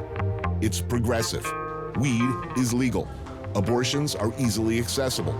Gay marriage, universal health care, free education, including college. And democracy is no joke here. 96% of eligible Uruguayans voted in the last election. Compare that to barely 60% here in the U.S. There's something really special about this place. You like it? It's really one of my favorite countries. It's really... Amazing. Many Uruguayans could say that it is the worst place of the... A lot of it, that's weird. Some of the Uruguayans I've spoken to are very ambivalent about the country. I like it, but, you know... And this I don't really understand. I meet Karina Novarese, a journalist and editor with the newspaper El Observador at Escaramuza Cafe and Bookstore. I think this thing that Uruguayan has that is kind of pessimistic and is always sometimes complains too much about what we have comes from before, 1930s, 40s. And after the Second World War, the Switzerland of the Americas, as they used to call us. There are few reminders of colonial days in Montevideo, but plenty of evidence that this is the chief city of a dynamic and progressive country. It was a pretty cool society. Healthcare was free, cradle to grave, education Also free. a very big medium class. That is very important for Uruguay. Right. That began to change after the 60s and 70s. One could say that the prospect of socialist or, God forbid, communist movements in Latin America in the 60s was an area of great concern for the U.S. and its more authoritarian-leaning allies in the region. So the emergence of the radical national liberation movement, known as the Tupamaros, was cause for alarm at the CIA. A lot of things happened in the 60s in the context of Latin America. A lot of students, young people were very active in politics. They weren't the low classes, as you could say. Right. They weren't the poor people who were doing These are this. middle-class kids and highly radicalized. Yeah. At the beginning, I think they really thought they could change the system. With covert and overt support by our country, a state of emergency was declared, and a right-wing dictatorship grabbed hold of the instruments of power, launching a period of repression that lasted from 1973 until 1985. Supported and often guided by CIA officers, trained in what we call these days enhanced interrogation methods, some of the most brutal bastards in the ugliest military juntas on earth crushed minds and bodies in cells across Latin America. What kind of people were finding themselves swept up? Especially teachers, professors from university. Troublesome intellectuals. Sometimes lawyers or... Something like 3 to 5% of the entire population had gone through the prison system. I mean, we're not talking about incarceration, we're talking about... No. They were tortured and then kept inside a prison system that was specifically designed to pretty much destroy them. In the mid-1980s, the people of Uruguay had had enough. Massive demonstrations and strikes finally forced the government to hold elections, and the military was swept from power. We're now a democratic country since 1984. And how's it going? I think it's going well. We have troubles. We are in Latin America. We like to believe that we are a European country. We are not. But are you optimistic? I am. I don't see like a huge crisis coming. But also, when they came, you never realized before, so.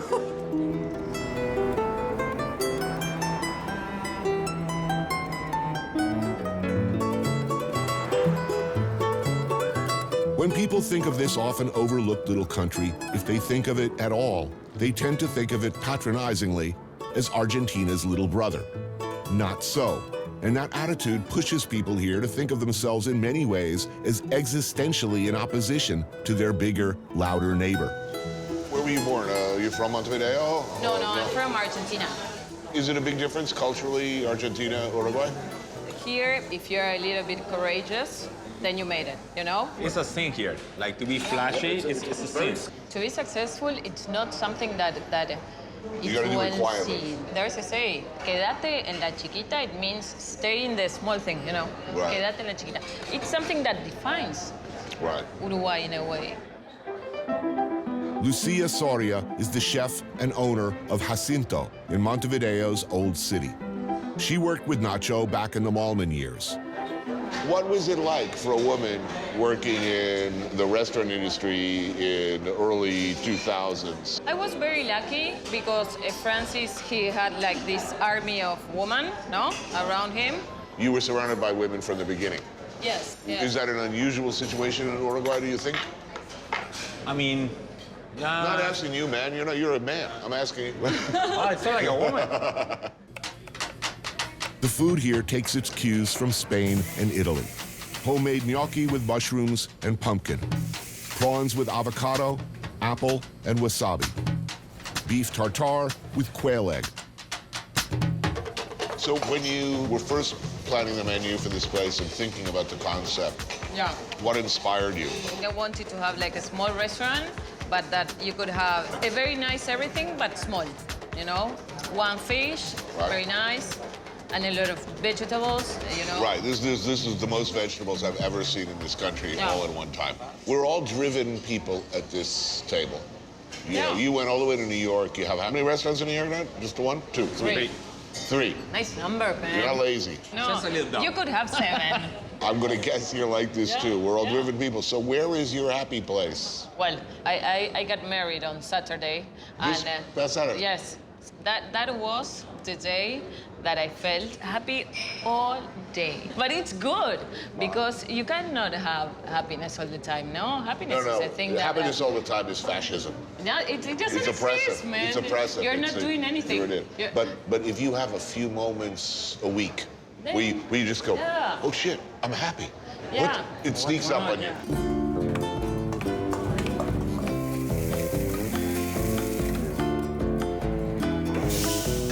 Which is more satisfying, eating a good meal Yeah. or cooking a good meal for somebody you really care about? I think eating. I actually enjoy both, but I don't want to hear anything. I don't want you to talk to me. I just want to see your expression, like seeing you're connecting without having to have a dialogue about it. I'm not sure. I'm cooking for customers. That's a different experience. Making an omelet for someone. In the morning, after, just saying, yeah. It's really the best. The guy that I married, I was with him for the first time. And I cooked 3 eggs, 2 asparagus, and 5 cherry tomatoes with my heart. And we had this small but very beautiful breakfast, brunch, lunch. It's the best thing ever. You're gonna make me cry. You know? You're gonna make me cry. There's some basic urge that made all of us at this table wanna cook. Yeah. There is a desire to say something you can't say, to nurture. So basic, and it's so beautiful that it's so basic.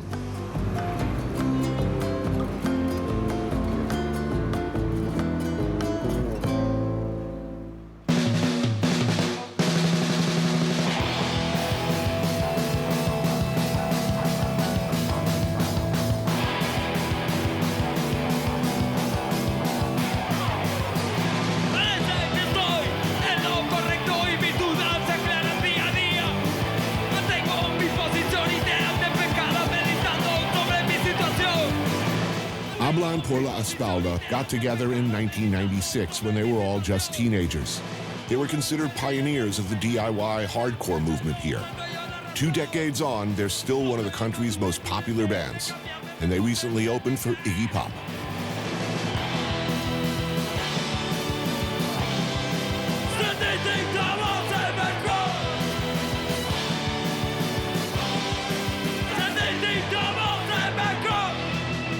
Right, so what does everybody do here? What do you do?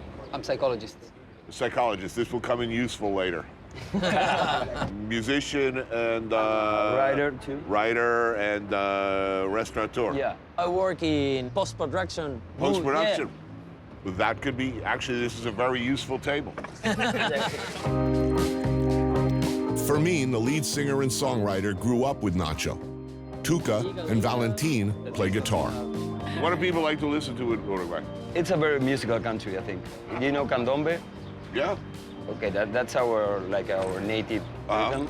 And the folklore from here, it's used to be called protest music. So it was like late 60s, early 70s was the most popular music, but then came the dictatorship. Right, so no more of that. Everybody had to leave the country. Yeah, dictatorships are usually bad for music. Yeah. They're good for the underground music scene, but not so good for the popular music. You want to smoke? Yeah, sure. I brought some. Excellent, good idea. I am permitted to smoke weed on camera now. Yeah, now you're in Uruguay. I am observing local custom. Proceed to smoke weed.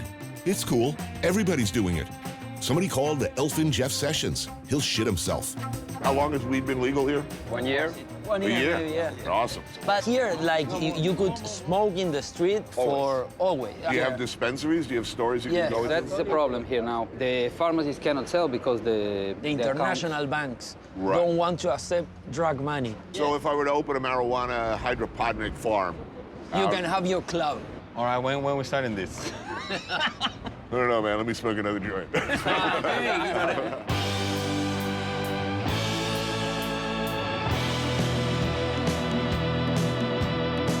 La casa se prendió fuego, las paredes ardieron, el fantasma de nuestro amor me visitó en los sueños. What to do next? Pizza and beers, yo, at Bar Las Flores. So here's an interesting question. What is the national pathology of Uruguay? This is the envy from... Envy? Yes, Uruguayan very envy. You always envy, like, I cannot envy a very big guitar player. I cannot envy Paco de Lucia. I will envy this kind of guitarist who plays almost like me, just a little better. Just a little better. Just a little better. Yeah. The envy is between brothers. Right. Is this a destructive envy? Do Uruguayans want other Uruguayans to succeed? As long as they're far enough. Yeah. Not my neighborhood. Not in my neighborhood. This is an honest man. I really like I you. love this Uruguay. He's in Mexico. It's great. I feel like I'm talking to myself.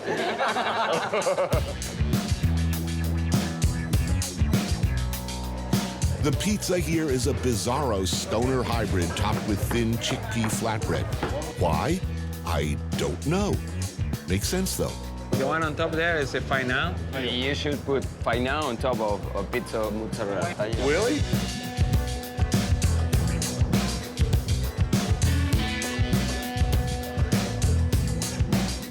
We call this pizza, no cheese. Yeah. He's a vegan, so he's... Really? I don't know if I can work with you. 22 years of vegan. Vegan? Yes, in Uruguay. Wow, that is a revolutionary position. They used to be vegan, too. Yeah. You're such an asshole. He used to be a very vegan militant. So what did you eat? Pizza. Yeah, but no Pizza. cheese. Yes. Yeah. And this is on health grounds, or you hate to hurt animals? I don't know. Okay, if you had to kill Fred Durst or a cow, Oh. or a cow. Fred. Look, this one, Iggy Pop or a cow? I like Iggy Pop, but I will have to kill him. I saw him live. Oh, no. I just saw him live. You're a monster. You were not my therapist.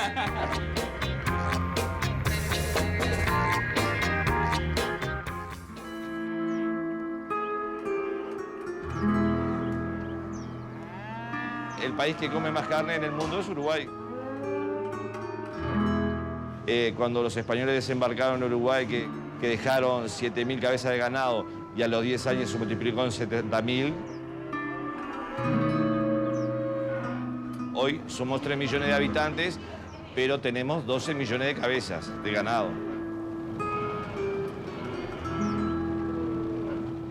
Ya decidimos que era un país carnicero, que íbamos a comer carne.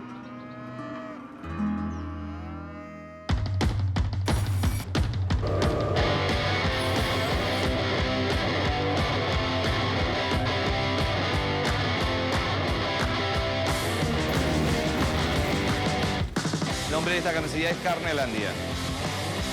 Al igual que Disneylandia, nosotros pusimos Carnelandia.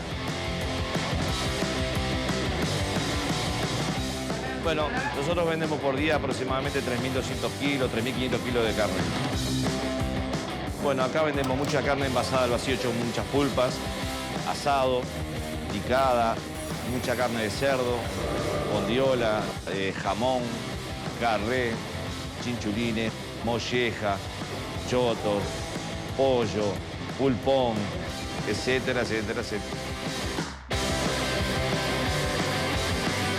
País Uruguay, cuando festejamos nos falta el asado.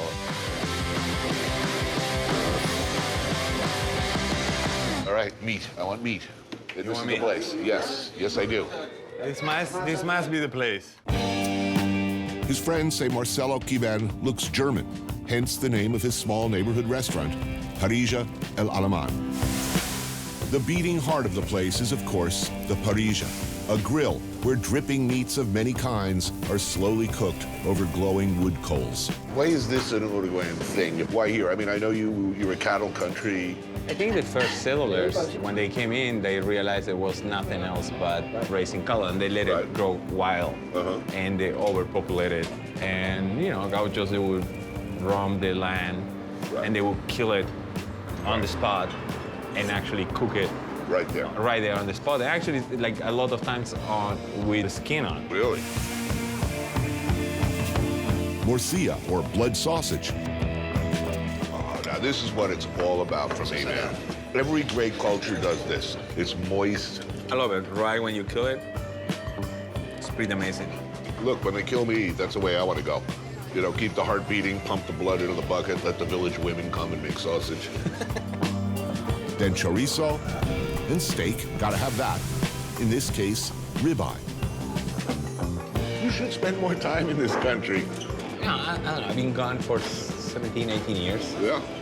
It feels kind of like the same. That's the magic about this place. It's like, it feels like traveling to the past. I don't see Starbucks on every corner. I don't see McDonald's. It's sort of unspoiled, right?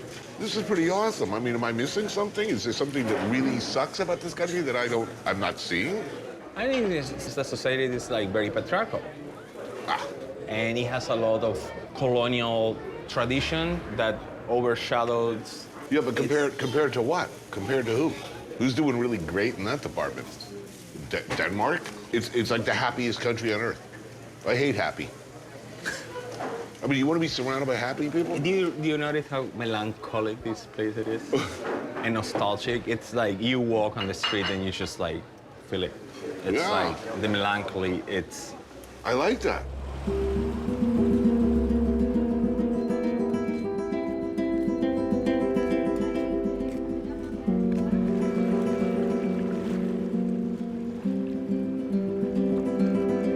Nacho Matos grew up about 45 minutes north of the capital in Santa Lucia, a small town of 16,000 people surrounded by farmland and cattle and sheep ranches.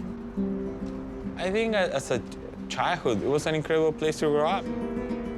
You know, like escaping and going fishing on the river, and it's pretty safe, you know, like the doors were always open. But I didn't feel like I fit it at all. And I needed to find a place and a way to express myself. We were raised, it's very liberal, but at the same time, it's conservative. As a teenager, it was kind of like everything the same. It just didn't feel that interesting. And yeah, it wasn't fun as a teenager. His family owned a dairy farm just outside of town. Nacho's mother, Gloria, runs the farm along with his brother, Leandro. Nacho's sister, Rocio, lives in Montevideo but comes home often for family meals like this. What's the name of this town? You grew up here, this Santa house? Lucia, yeah. You grew up in this house? Yes, for the most part, yeah. It's beautiful. Why would you ever leave this place? It's fantastic. He never liked this place. No. No, never. I felt like he had like anger of being on such a small town. He always had like being on the front. I couldn't fit in here, so I get out of the house and I actually call her and say that I wanted to go to culinary school. This is what I want to do. I need support, and I pay you back. And 1 year goes, and I drop it to go work for Francis. I love that you went from being a vegan to working with Francis Mom. It's like, you know, the Satan of vegans. What was at the dinner table when you grew up? Mom wasn't that skillful in the kitchen. It's cold, man. I know, but is it true? She was the one in charge. So you grew up eating a lot of Italian food? Yes. Nacho's grandmother, Ercilia, was born here, the child of Italian immigrants. I grew up around my grandmother, like constantly cooking, and that was her form of affection and a way of like showing that she cared and she loved you. Bien. Bueno, en eso si te queda un poco blanda no se van a dar cuenta. No.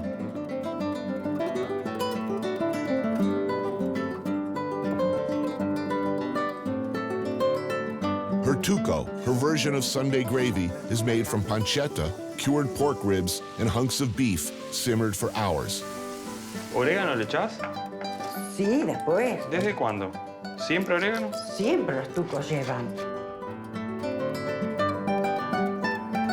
There's also matambre, a local specialty of rolled stuffed beef served alongside Russian salad.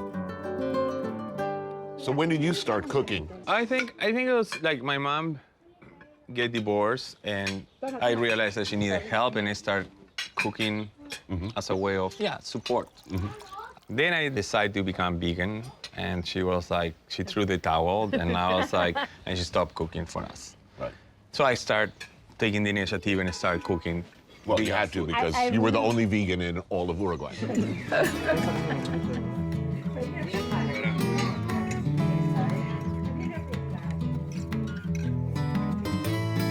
How often does he come back? 2 years. It's been 2 years. I like it. I like it. I like it in a different way. I like it far away. If he would find the thing to do here, like he would be happy, but the things he wants to do are not here. Buenísimos, Leandro, ¿eh? Sí. Yeah, it's good. So comforting. Yeah, this makes me happy.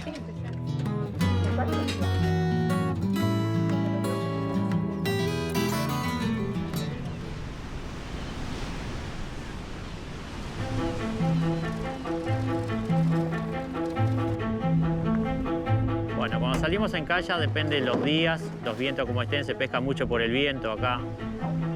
Los vientos del este entran pescado para Cosa Ignacio. No había registro de pescadores en kayak acá en Uruguay y bueno, tratamos de inventar y de buscar una estrategia para hacer esto y bueno, poco a poco lo hemos ido mejorando.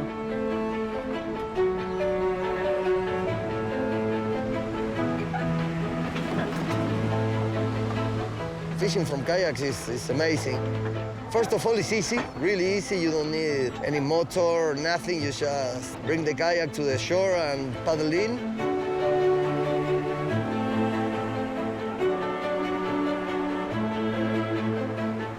La pesca en kayak tiene algo diferente que pescar de la costa porque da más posibilidades.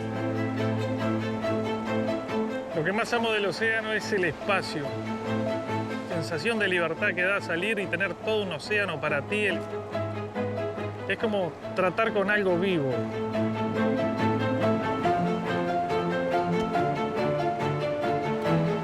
Este es uno de los mejores lugares de pesca. Es la mejor geografía que conozco. He viajado por el mundo y la verdad que cada día que vengo acá me enamoro de este lugar.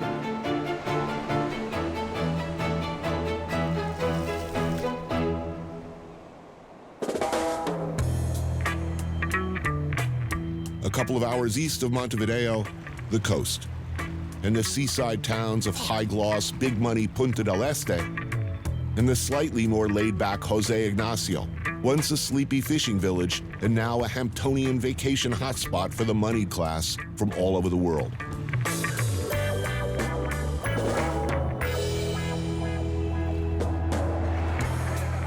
Cantina del Vigía, thankfully, is open in the off-season. Diego Robino is a film producer and occasional fisherman, and Claude Dimet is a chef and owner of a posada in Jose Ignacio.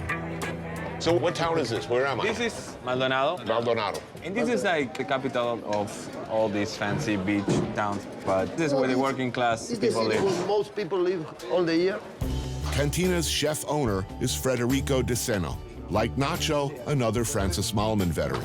Diego brought some fish he caught today. We got empanadas with corn and shredded slow-cooked beef. Oh, nice. Love it. Oh, I'm liking this meal already. There's goat cheese and spinach croquettes. Nice. Wow, look at that. This is the catch of the day. Beautiful. So today, Diego went in one of the roughest days in the ocean to get fish somehow. We're talking about like hard work. I mean, the kitchen is hard, but like fishermen. No, the fact that you are alone in the middle of the ocean with all this testosterone around you. That's why we play soccer.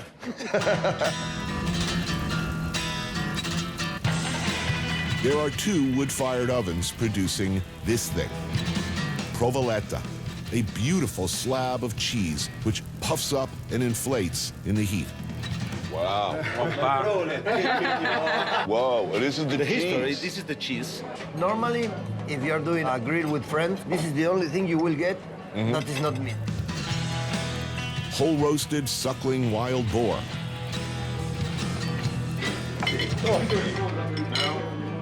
Wow, that's spectacular. And whole roasted fish.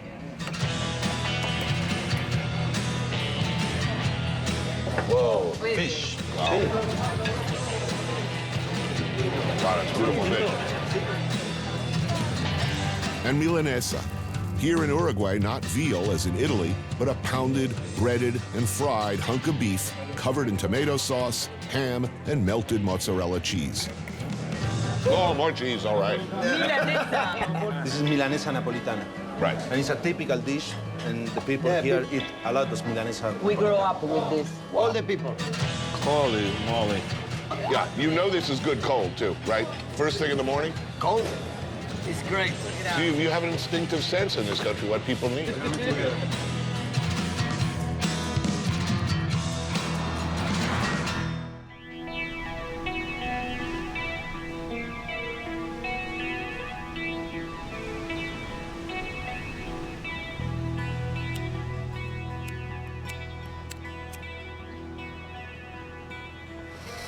How much you love in Uruguay? You still loving it or you changed your mind? I love it. It's beautiful, but laid back. You haven't changed your mind a little bit? No. Feel tense about anything, I smoke a little weed, I feel better. Yeah. I'm getting hungry, actually. Yeah, what's on the menu tonight? Got some quinoa, maybe some quinoa. I don't think it exists quinoa here. It might exist in some health I don't store, even right? know what it is. I don't know that I've ever had it. It's like, I used to really like kale. I used to love kale, but now I don't want to eat it because You think it's pretty annoying. They're making like smoothies out of this shit. Guess- You're doing steak? If we can do steak, that's what you eat here. that's what we have. Yeah. And Yeah, I was thinking just off the top of my head, what do I want tonight? How about meat? Yeah, meat.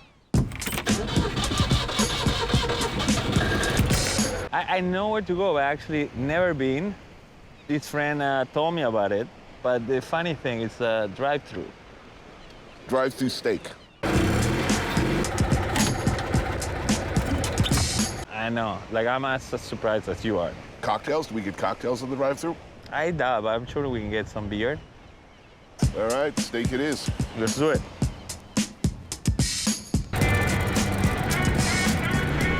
Diego wants you to know that his other car is a Ferrari. Hey, what's up, man?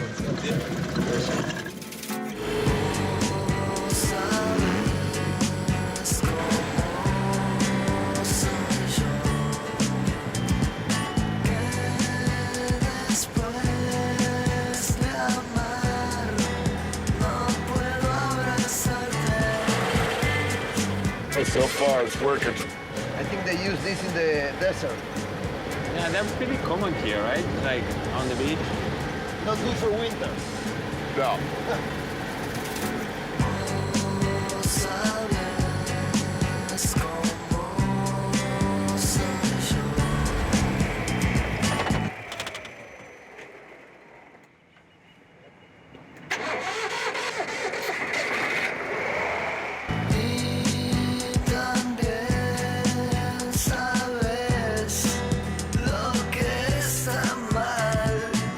Las Nenas for drive-through steak.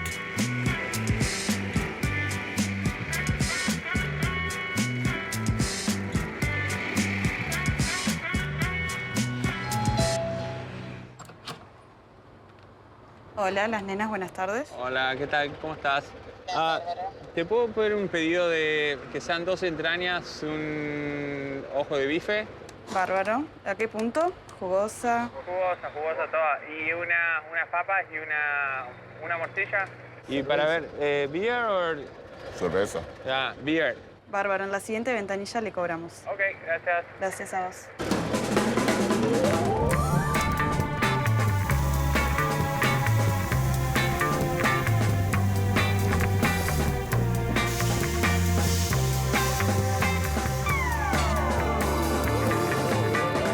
A ver.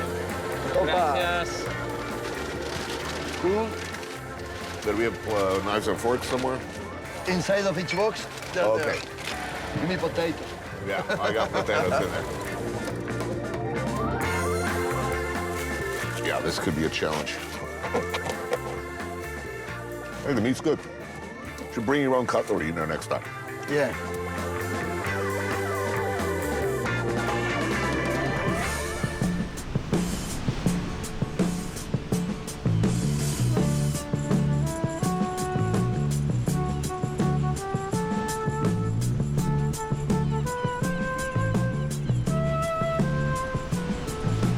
La Caracola is a party space on a strip of sand about 10 minutes outside of Jose Ignacio. The ocean on one side, a lagoon on the other. During the high season, it's a regular hangout for over-the-top asados.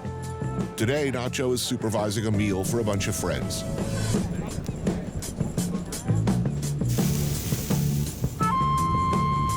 I guys.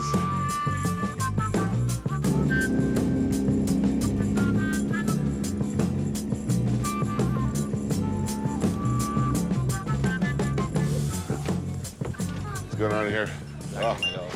Good. Hey, how's it going? Good. So this is Martin. Hey, how are you? Here. Martin Pitaluga is the co-owner of La Huella, a restaurant in town that also serves as the mothership for this place. Right? Man, what a spot. You look at this. The weather is good? The weather is difficult, but it's beautiful. You stay the whole day here. You know, you arrive at 2 o'clock and you leave at 9. Nice. So, Jefe, what's cooking? So it's one of the spots on the fire oven. Wow, look at the whole fish baked in salt. Yes.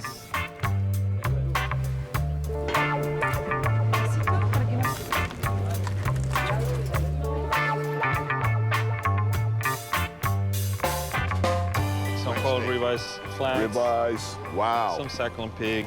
So some snack. That's no snack, man. That's a meal right there. Wow. You want to help me in the kitchen, or? Carving, yeah, man. All right.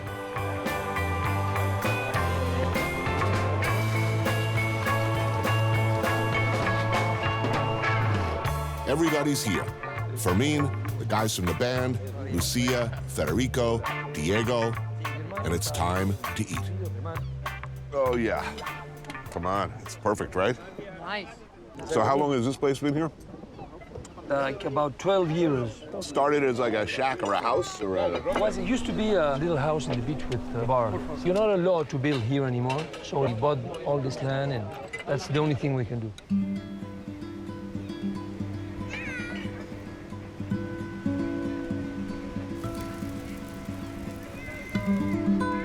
And the food is delicious. Yeah.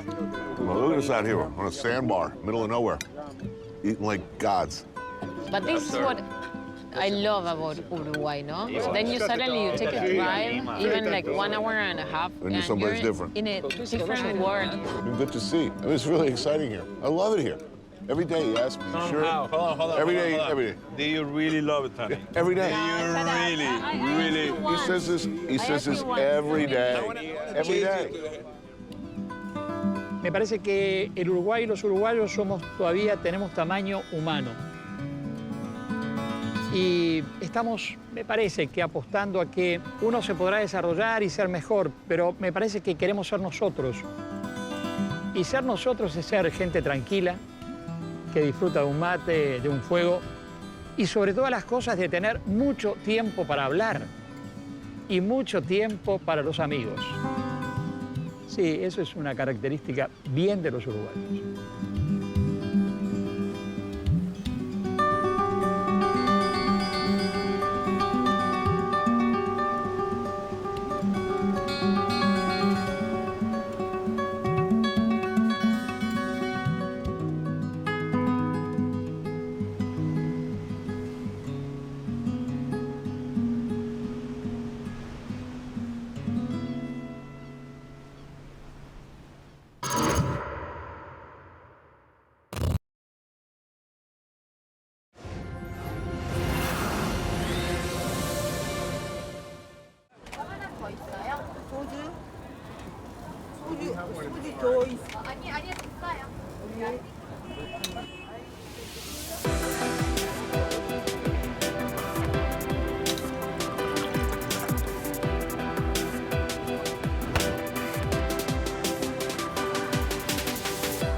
So we begin at the end. After a wild week in Seoul, there was, I believe, something called soju involved. There were many, many strange and delightful things to eat.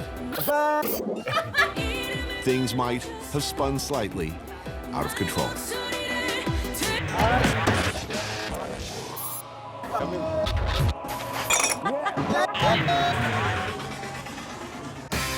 I took a walk through this beautiful world. Felt the cool rain on my shoulder. Found something good in this beautiful world.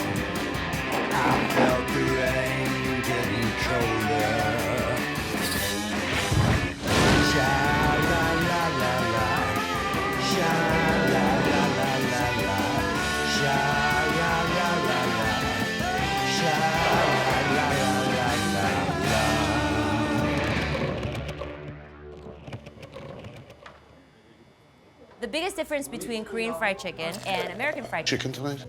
I feel so clean. I've never felt so. Where is my ticket? Next, I'll be performing a medley from Flavor Town. Don't play this game with who is everybody here. Oh yeah, baby, that's Yeah, good. baby. Come Oh, to let's me. go. Come to Yes. me. Powerful in a sort of small, girly way. Is this drinks that goes with food, or is this food that goes with a triumphant return to Korea? Woof! Oh yeah. This should surprise no one that I'm in a happy place right now. Maybe the best way to tell this story is to start at the end.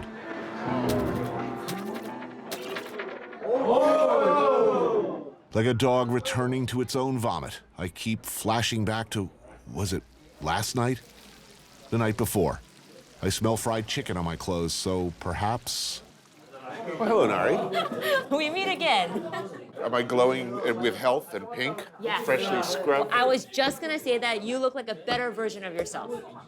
Well, Why is that? Guys, I've lost about 8 pounds of dead skin. We're really into the idea. Koreans really like the idea of being the optimal cleanliness, you know? Like, we like to be the most clean possible. I don't know. You know, I'm okay with soap and water, frankly. And beer. Yes, of course. All right, so let me see if I can properly pour this for you. Yeah, there you go. Thank you. So, tupuri, do you know about tupuri? No. Well, so Koreans have many eating traditions. If you have a very big production or you have a very big event that's very, very important, you celebrate that in a proper way. What are And we I think celebrating? Celebrating the end of, this Korea show. And I think Oh, I thought you said something important. this is important. This is the most important thing you've ever done. Okay. There's nothing involving salt that I don't have to rub that into my skin, my now raw pink skin. I'm a broken man.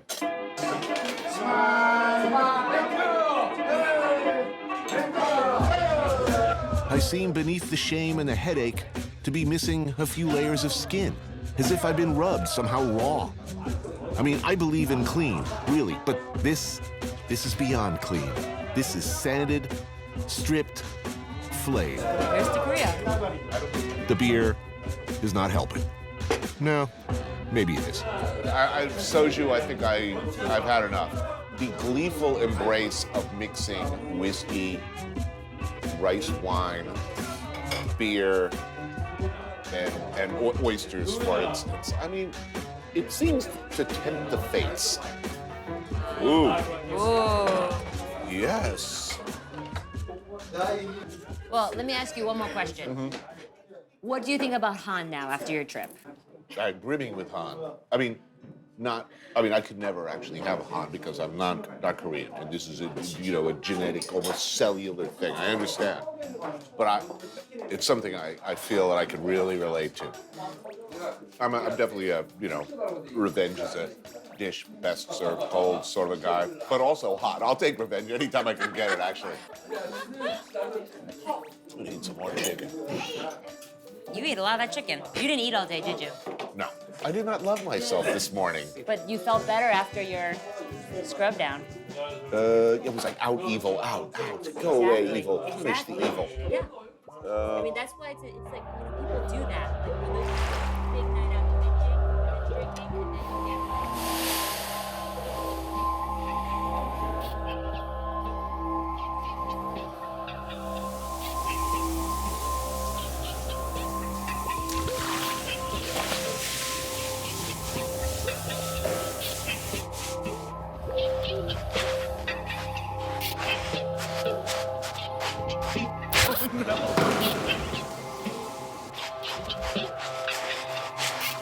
The social contract, the Confucian hierarchy of age before everything fades away. We are no longer Mr. Ha, Mr. Park, Mr. No, and Mr. Tony. We move as one, a band of bros through the night. The world, our oyster.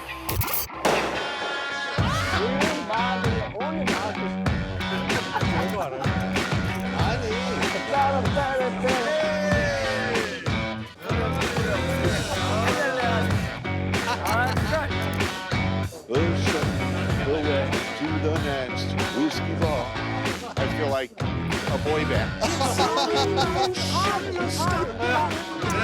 걸음을 똑바로 해. 이게 발음을 똑바로 해. 말을 잘했어. Is there a kid? Johnny Cash. Johnny Cash. All I can say is, thank God there was no karaoke.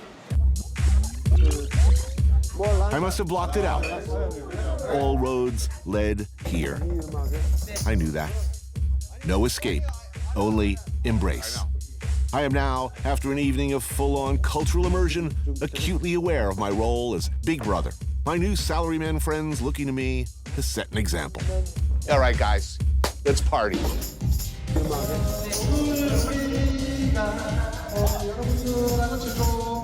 Oh, what do you have? Oh. Soju. Soju? Nice to meet you. So correct me if I'm wrong here. It's dried squid, M&Ms, and mixing your alcohols? Yeah. Hey, come back. 뭐를 위해서? 아내의 순결을 위해서? 내 나이 나 뭔지 알아? 난 그랬잖아. 난 밤새서 해. 나 걱정하지 마. Seemed like a good idea. Back at the office.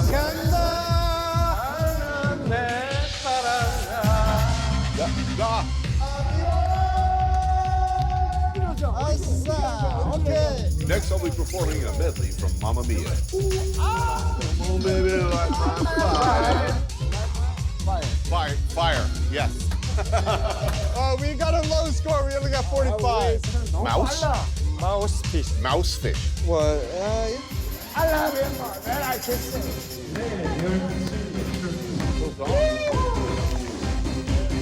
Tony!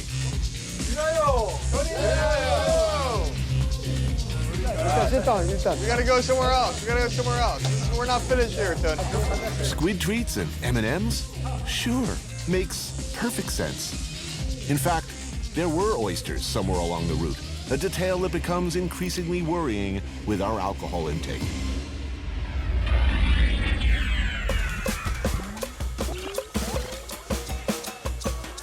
Oh, oysters, awesome. Wow. Nice. Competitive drinking and shellfish. You ever played any Korean drinking games? No. No? Well, they have a lot of them. You know, it keeps the energy up and keeps everyone kind of drinking. Stop 2. Kolmok Jib.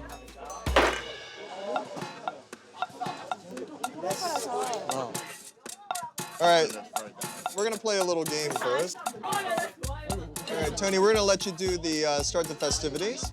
You just gotta use the chopstick, hit everything forward. It's gonna splash up. What? A strike or a push? A push.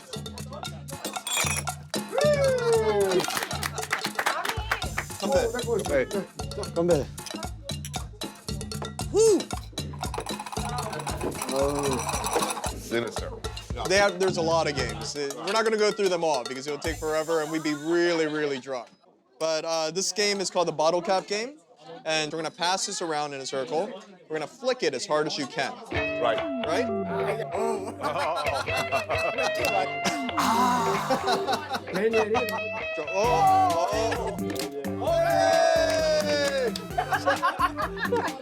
No one wins or loses. We all get drunk. Start. 1, 2, 3. Ah! There you go. Love shot. That is brotastic. All right, this is a chopstick game. Don't play this game with engineers. Oh. Oh, don't hurt the man. Oh, it's been hitting those oysters hard. See you in Flavortown.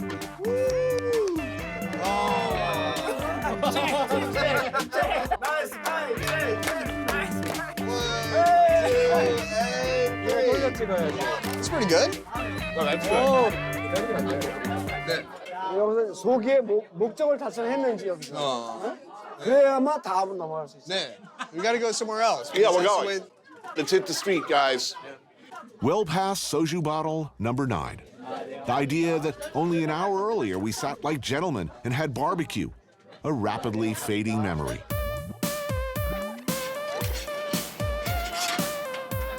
선생님, 이거 소주 몇 병 마셔요? 나는 주량 1병. 한 병? 네.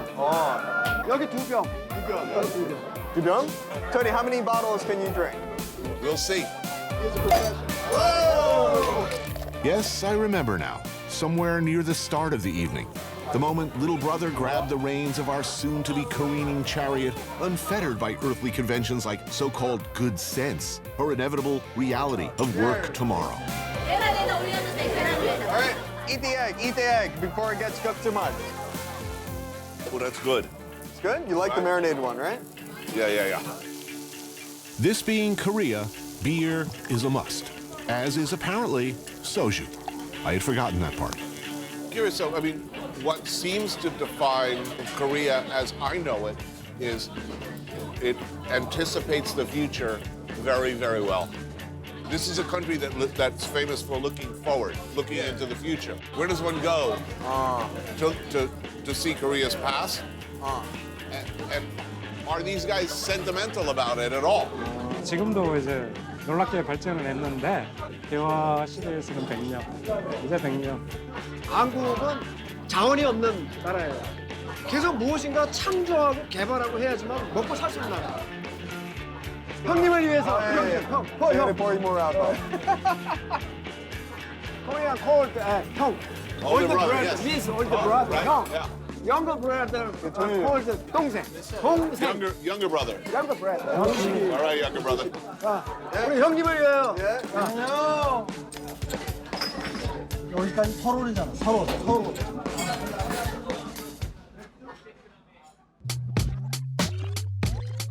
My mission, for purposes of television, is to ingratiate myself with a group of total strangers, insinuate myself into their lives, observe what they call, and please excuse my painful pronunciation, huishik. It's an expression combining the concepts of company and meal.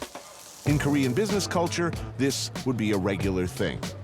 A one-night corporate retreat, if you will. Which is how I ended up at my appointment with the Fates, a barbecue joint popular with the salaryman. Yeah, who is everybody here? No, Mr. No. Okay. I'm Mr. Hong. He's the car. What's your name? Tony. Tony. I think they like me. 여기요. Do you drink soju? I do. Okay. Excellent. Soju. 여기요. 자, 여러분 오늘 미국에서 와주신 우리 잘생긴 거 멋쟁이 토니와 함께해서 너무너무 기뻤고요. 네, 토니, 우리 시청자들이 토니한테 많은 박수를 해주고 있어요. This is Anthony Bourdain, CNN. Good night and eat more spam. 자, 여러분 토니와 함께 굿바이. Notice the totally blissed out, happy look on my face. Observe the bowl with nothing left but fiery remnants. Behold the magnificence that is Budae Jigae. 만들었으니까 이제 밥 먹어요. 토니 아주 먹고 오래오래 잘 살아요. Oh, okay. That's enough. Good. 떡도 먹고. 와우. Jeez. 김치도 먹고. Oh, man. 토니 건강에 좋은 Yeah, it's 양파도 gonna- 먹고. Oh, it's gonna go straight to my 나 hips. 이거 다 먹어야 돼. 아니면 지금 못 가요? No house. Go no house. Finish. Yes? Yes. Okay. Thank you. It's a magical dish. 와우. 토니. 햄을 너무 무식하게 썰었어. 뭐야 이게? 근데 맛있으니까 용서할게요. So, most people are not sentimental about their time in the military. Why do this? 제 방송을 이렇게 봐주시는 시청자분들한테 뭔가 이렇게 공감대라든지 그리고 뭔가 이제 옛날의 추억거리를 다시 회상을 시켜줄 수 있게끔. I mean, military, everybody serves in the military, right? Yeah, it's mandatory in Korea. All right, well. 와우, 토니 완전 피니시. 해피? Very happy. 와우, 굿. 제가 이거 요리하는 거 알려줄까요, 토니? You want the recipe about this? I got the recipe now. It's everything Mama warned you about. And it's got it all, baby. And when the music's over, your life will have changed forever. 1, 2, 3. 자, 일단은 먼저 이거 스팸을 Okay. 오케이. 요거 떡. 요거 말랑말랑한 떡도 이렇게. Okay. 오케이. 김치. 토니 이거 프랑클. 미트. Yes. 오케이? Yeah. Dating back to famine years of the Korean War, scrounging and scavenging from American military bases, it's in fact a classic example of necessity being the mother of deliciousness. Wow, beautiful. Hot dogs, canned baked beans, Spam, instant noodles. Put together with the ever-present gochujang and kimchi, it became an enduring and deeply loved classic. 콩, baked beans. Like I used to say to my first girlfriend, how can something so wrong be so right? 오케이, 1, 2. 한 번 더. 아, 토니 참 잘해요. All right. So you did that right. 너무 잘해요. 자, 오케이. Don't jib here. No, no, no, no. 토니 그리고 요거를 이렇게 뜯어서 오케이. Oh no. Oh, no, no, no. 와우. No. 토니 미워. 토니 너무해. I'll tell you. 토니 자기 집 아니라고 막 해. 이러는 거 아니야. 진짜 너무너무해. 이게 뭐야 이게 마우스 이게 뭐야 이게.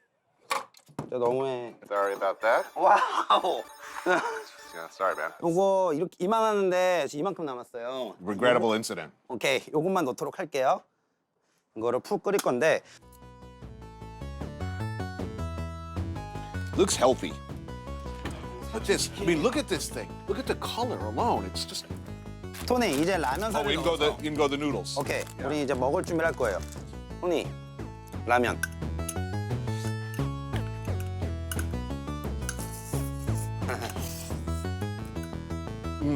와우. Oh yeah, baby. That's Yeah, good. baby. Come to Let's me. go. Come to Yes. me. Good. Come to me, my love. Yes. 토니 너무 맛있게 먹어요. 성과가 좋다는 거네요. Need Yes. a little Very spam in good. there. Good. Good job, chef. Good job. Thank you, Yes. sir. Yes. Yes. Thank you. My pleasure. Anytime. Anytime. In a society reeling from conflict and deprivation, largely without meat or fresh ingredients, this was the gift of the GI.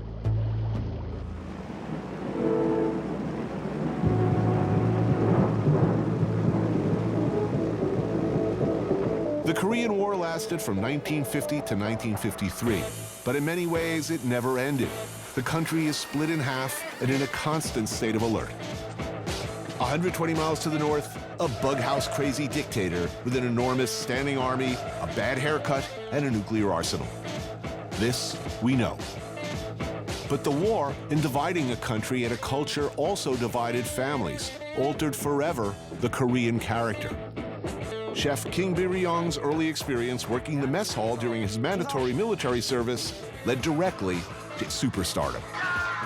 Now, from this unassuming U.S. Army surplus tent, he beams his cooking show live in more than 50,000 homes a day via something called the internet. And he's not the only one. There's competition, lots of it. Mukbang means broadcast eating. It's kind of a phenomenon in Korea. Which is how, I suppose, I wound up at a tent on the outskirts of Seoul. 토니, hello. Hi, how you doing? All right. 토니, 여기. Yeah, right here? All right. Okay. Classic indigenous ingredients. No. Spam. Oh. Okay. Yeah. Okay. Yes. Excellent. All right.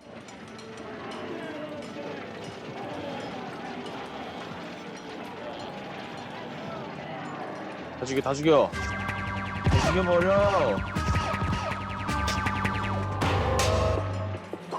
It's a slaughter fest. I've gotten the poor thing killed like 12 times already today, so I think I'm gonna hang it up. All right, I'm ready for some food. In Korea, it's like the food delivery system is really good. Really good. A whole bunch of food you could just order.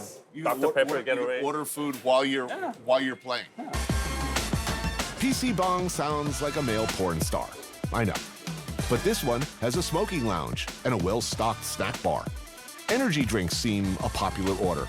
But here in Seoul, given that there's an entire strata of professional gamers, more substantial food is from time to time required. No problem. Anything you want, right to your console. I mean, I'm sure this is an obvious question, but like real life, does it have any attraction? Real life? Real life, you know, like non-game universe. People love it. As a professional gamers, yeah, people love the professional gamers. They get a lot of fame for that. Right. Thank you. Oh, man. Wow. Oh, man, this is too much. Oh, that'll have. You gotta get the sauce with the noodle, so. Yep. It's a black noodle, so it should be all black. Yeah. Tasty. Good? That'll work. And some of the games you could play without, like, still eating. Yeah. Really one-handed. Basically, you eat a little bit, and then play back. the game. Yeah. And eat a little bit and play the game. Only game that I've ever really gotten serious about and lived with for a year. I mean, I spent a lot of time with it. Was GTA Vice City. Oh, I mean, for my opinion, it's a little bit violent for me. That's my personal opinion. Look, I mean, you know, Little Red Riding Hood was doing a lot of bleeding out in this game. I mean, that's true. Over the mountain and through the woods, to grandmother's house we go, blowing some shit up on the way. And was it right shift, left mouse click, or the other way around? Oh, 잡음. That's our enemy. Wow, okay.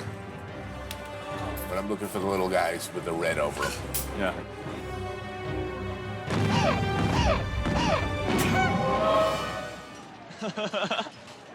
Oh, that doesn't look good.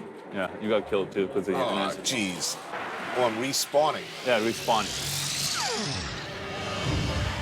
You could target. You could basically go like long distance or short distance depending on like where your target is.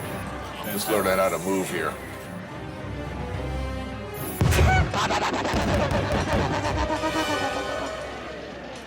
Oh, poor Little Red Riding Hood. Right. She's not good.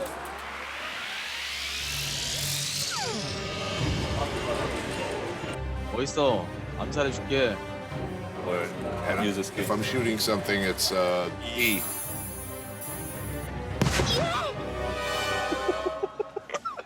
Oh, no, not Little Red Riding Hood. You're bleeding out again. Oops, didn't make it. I don't see any bad guys. Are these friends? Oops.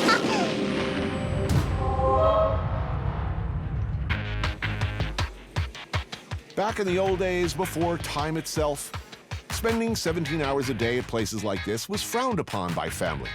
Now, gaming has become a respected and often lucrative profession in Korea. Simon has pretty much retired from gaming per se.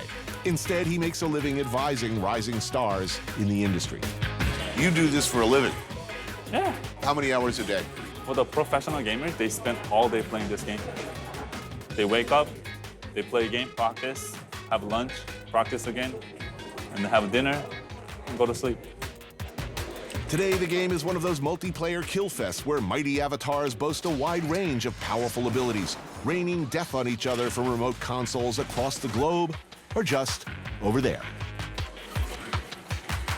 There we go. It's all about love. Really cute. Little girl. Oh, that's me? Yeah. Oh, geez. Do I have to choose another avatar, maybe? Something more killy? I don't know if I'm going to strike fear into my enemies. Oh yeah, it's very powerful, yeah. Powerful in a sort of small, girly way. It's a very amazing where, you know, get shocked. I mean, the little girl comes around like having a big fireball in your head. Right. Okay, well, I'll try to keep up with you for a few minutes. So basically, press W, go forward, and then press right and left click together.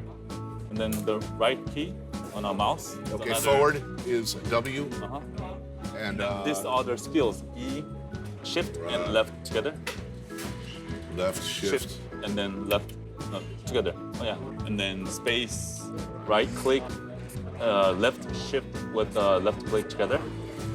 Oh, brutal. How long did it take you to even figure out how to move around in this world? About 10 minutes. 10 minutes, yeah. Okay, me and Simon are going up against these kids, and I'm expecting to like pistol whip some bitches like Tommy Vercetti, unless time has once again passed me by.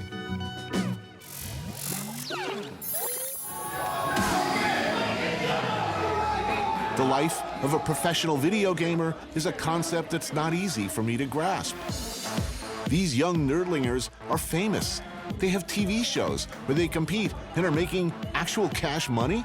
They have sponsors and super fans. They probably even get laid off this shit. And that explains how Little Red Riding Hood ended up bleeding out on the cold, hard virtual floor. Should we start? Yeah. Should we start the game? Sure. Okay, where's our opponents? Oops.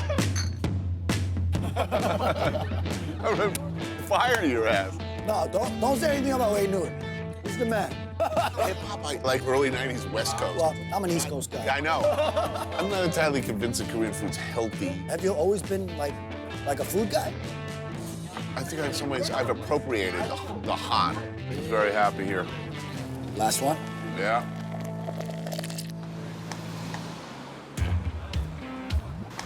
Is this drinks that goes with food, or is this food that goes with drinks? The culture here is you have to have something that goes well with that drink. We should probably be drinking that, right? Yes. Have you tried soju before? Oh, yeah. How often can you come to a place like this acceptably per week? I mean, you come every day after work? If you want. Yeah, like if I just slump to the ground and go to sleep, would that be okay? It wouldn't be, but I've seen it too many times. What's good to eat here? Well, I'd like to recommend the soup of death. It's a soup, but the main ingredient in that is silkworms. Okay. Okay? Yeah, sure. Yeah. Oh. Nice, huh? Oh, yeah. Eating bugs? That is so last network. How do you like the soup? Soup's awesome. Yeah? I'm gonna go home and have mini suns tonight. No? In the old days, they didn't have the soup. They just literally boiled it. They put it in these like little paper cups and you just eat it like an hors d'oeuvre. I don't know. I'm looking at it and thinking, get the f out of my soup and make me a sweater. Even Koreans really don't eat this all the time. But I guess this country makes you feel like if you can't eat this, then you're not Korean kind of thing. Where were you born? I was born in New York. You were born in New York? Yes. And were there till?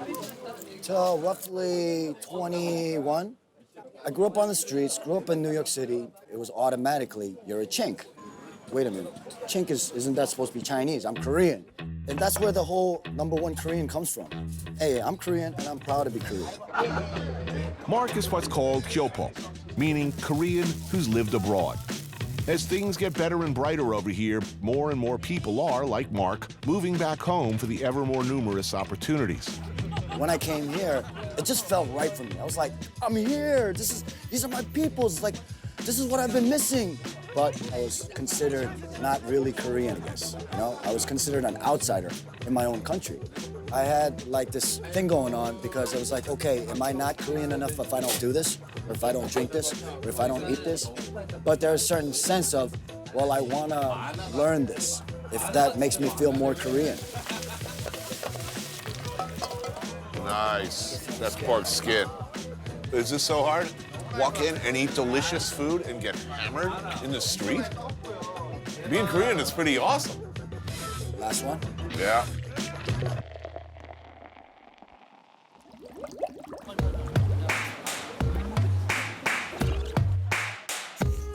Nighttime in Seoul, and everywhere you go, it seems, food and drink. This is what they call a pojangmatcha. I guess it's kind of like a pub, if pubs could operate in the street. You could have drinks, and well, I guess you could call it pub food. 안녕하세요, DJ Shanda. We're about to go eat something really, really good. Welcome to Seoul. Let's do this. My new friend Mark helped popularize Western-style hip-hop in Korea. An event that led directly to me eating silkworms in a tent. Mark, how you doing? Nice to meet you. Good to meet you. Thanks for having me on. Oh, man. So, where are we? 이모. And position correct? Ready? Are you complaining about your hours, Nari? Holla. #1 selling liquor in the whole world. You have to kick the prostitutes so many times. That doesn't count. Get in my mouth and stay there. She's already dead. Come on.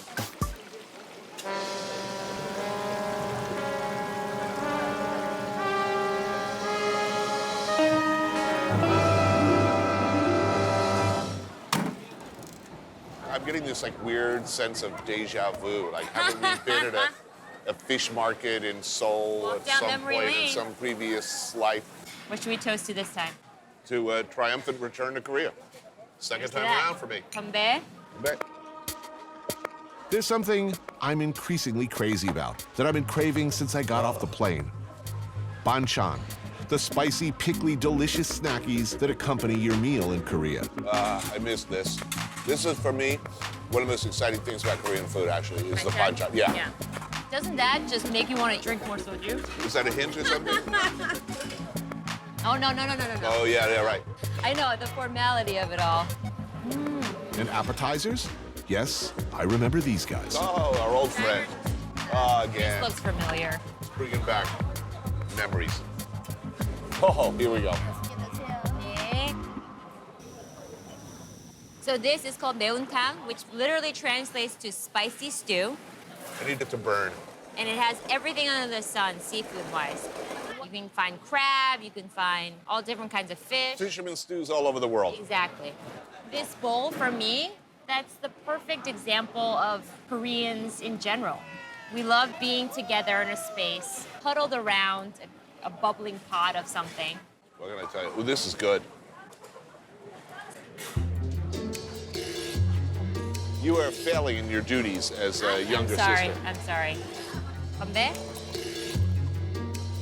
We don't have to drink it immediately, do we? Face planting that thing. Koreans, they just want each other to drink as much as possible. Peer pressure drinking is kind of a big deal. May I have another glass, please? Korean drinking etiquette 101. You never pour your own drink. Younger pours for the older, and you never drink alone. How come all the Korean guys are so tormented? They're all carrying around some unseen weight. Every single Korean person is born with this thing called han, which is a deep sorrow and anger. It's nothing to do with upbringing. I mean, literally, as you're born, it's genetic. It's in our blood. Han, my favorite Korean word. It has many implied and specific meanings, but generally speaking, it's a mixture of endurance, yearning, sorrow, regret, bitterness, spite, hatred, and a grim determination to bide your time until revenge can at last be exacted. I know. Revenge is a very, very sweet tasting thing for Koreans, you know? Because there's been so much wrong that's happened to us. What about little Timmy McMasters, who made fun of you in second grade for bringing kimchi to school? And he laughed at you and said it smelled like garbage. Is there vengeance coming their way? My greatest vengeance would be that those people think about that time that they made fun of me.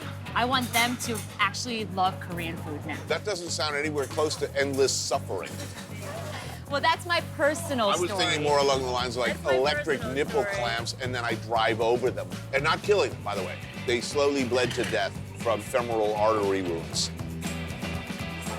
The reason that Koreans are able to just not wallow in that is because of this other emotion called Chong. It is a deep fondness that you have for your other Koreans. And people always focus on Han, and I'm like, yeah, I know, Han, yes, it exists. No one's denying that. We all have it. But Chong, no one talks about that, and it's equally strong. Okay. I believe you. I don't think you believe me about this Chong thing. No, I believe you. Like, I like the whole idea of Han. I totally get that as an engine. I like that. I like that dark side. The fact that this word exists is sort of awesome because a negative emotion has been converted into a number of very, very, very positive developments. The Koreans are, you know, this amazing group of people that don't curse and eat amazing food, and we like to drink and have fun. Oh, stop sucking up. So, to the Han. We need to make a serious dent in this. Dongjin. Can't say that. We're unique and we're amazing. That describes me. I'm not drinking this. No, you don't have to drink it.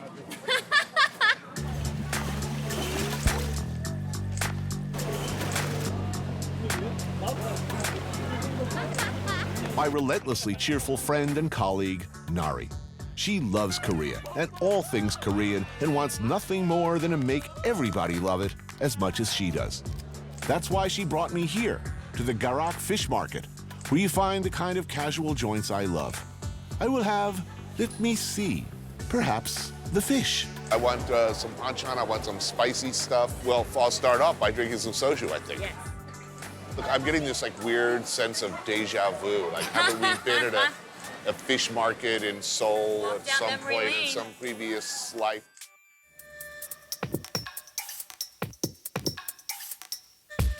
The past, the present, the future. In Korea, they all bleed together. If you're there for the whole ride, one explains the other. Drop in the middle, it makes no sense at all.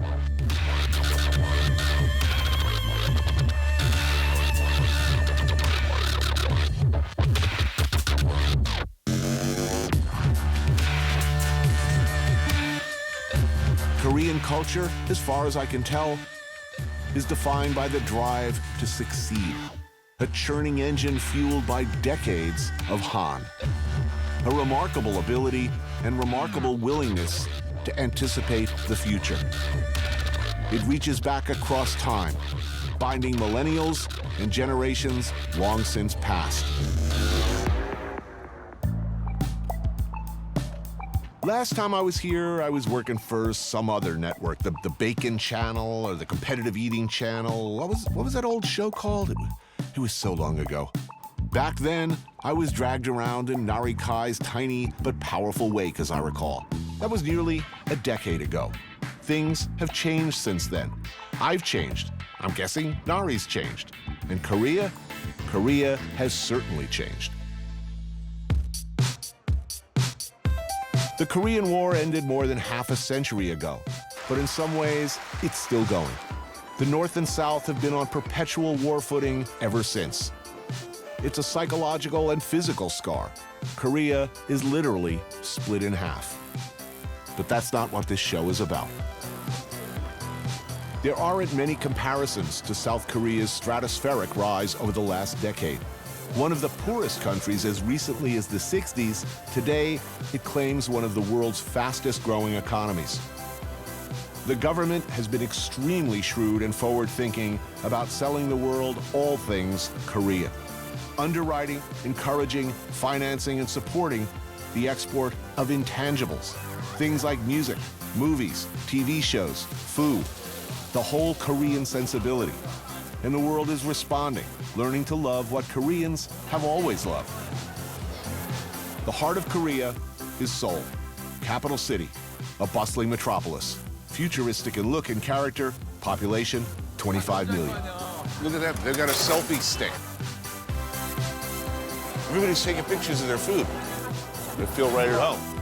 In October 2014, I went back to Korea. This is what I saw. This makes me so happy. Good kimchi. Make room for the noodles. Oh, that's good. This should surprise no one that I'm in a happy place right now. Oh, yeah. First night back. Right to the market. Bunch of unrecognizable but invariably and inevitably delicious food.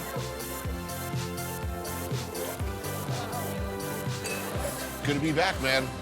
Good to be back.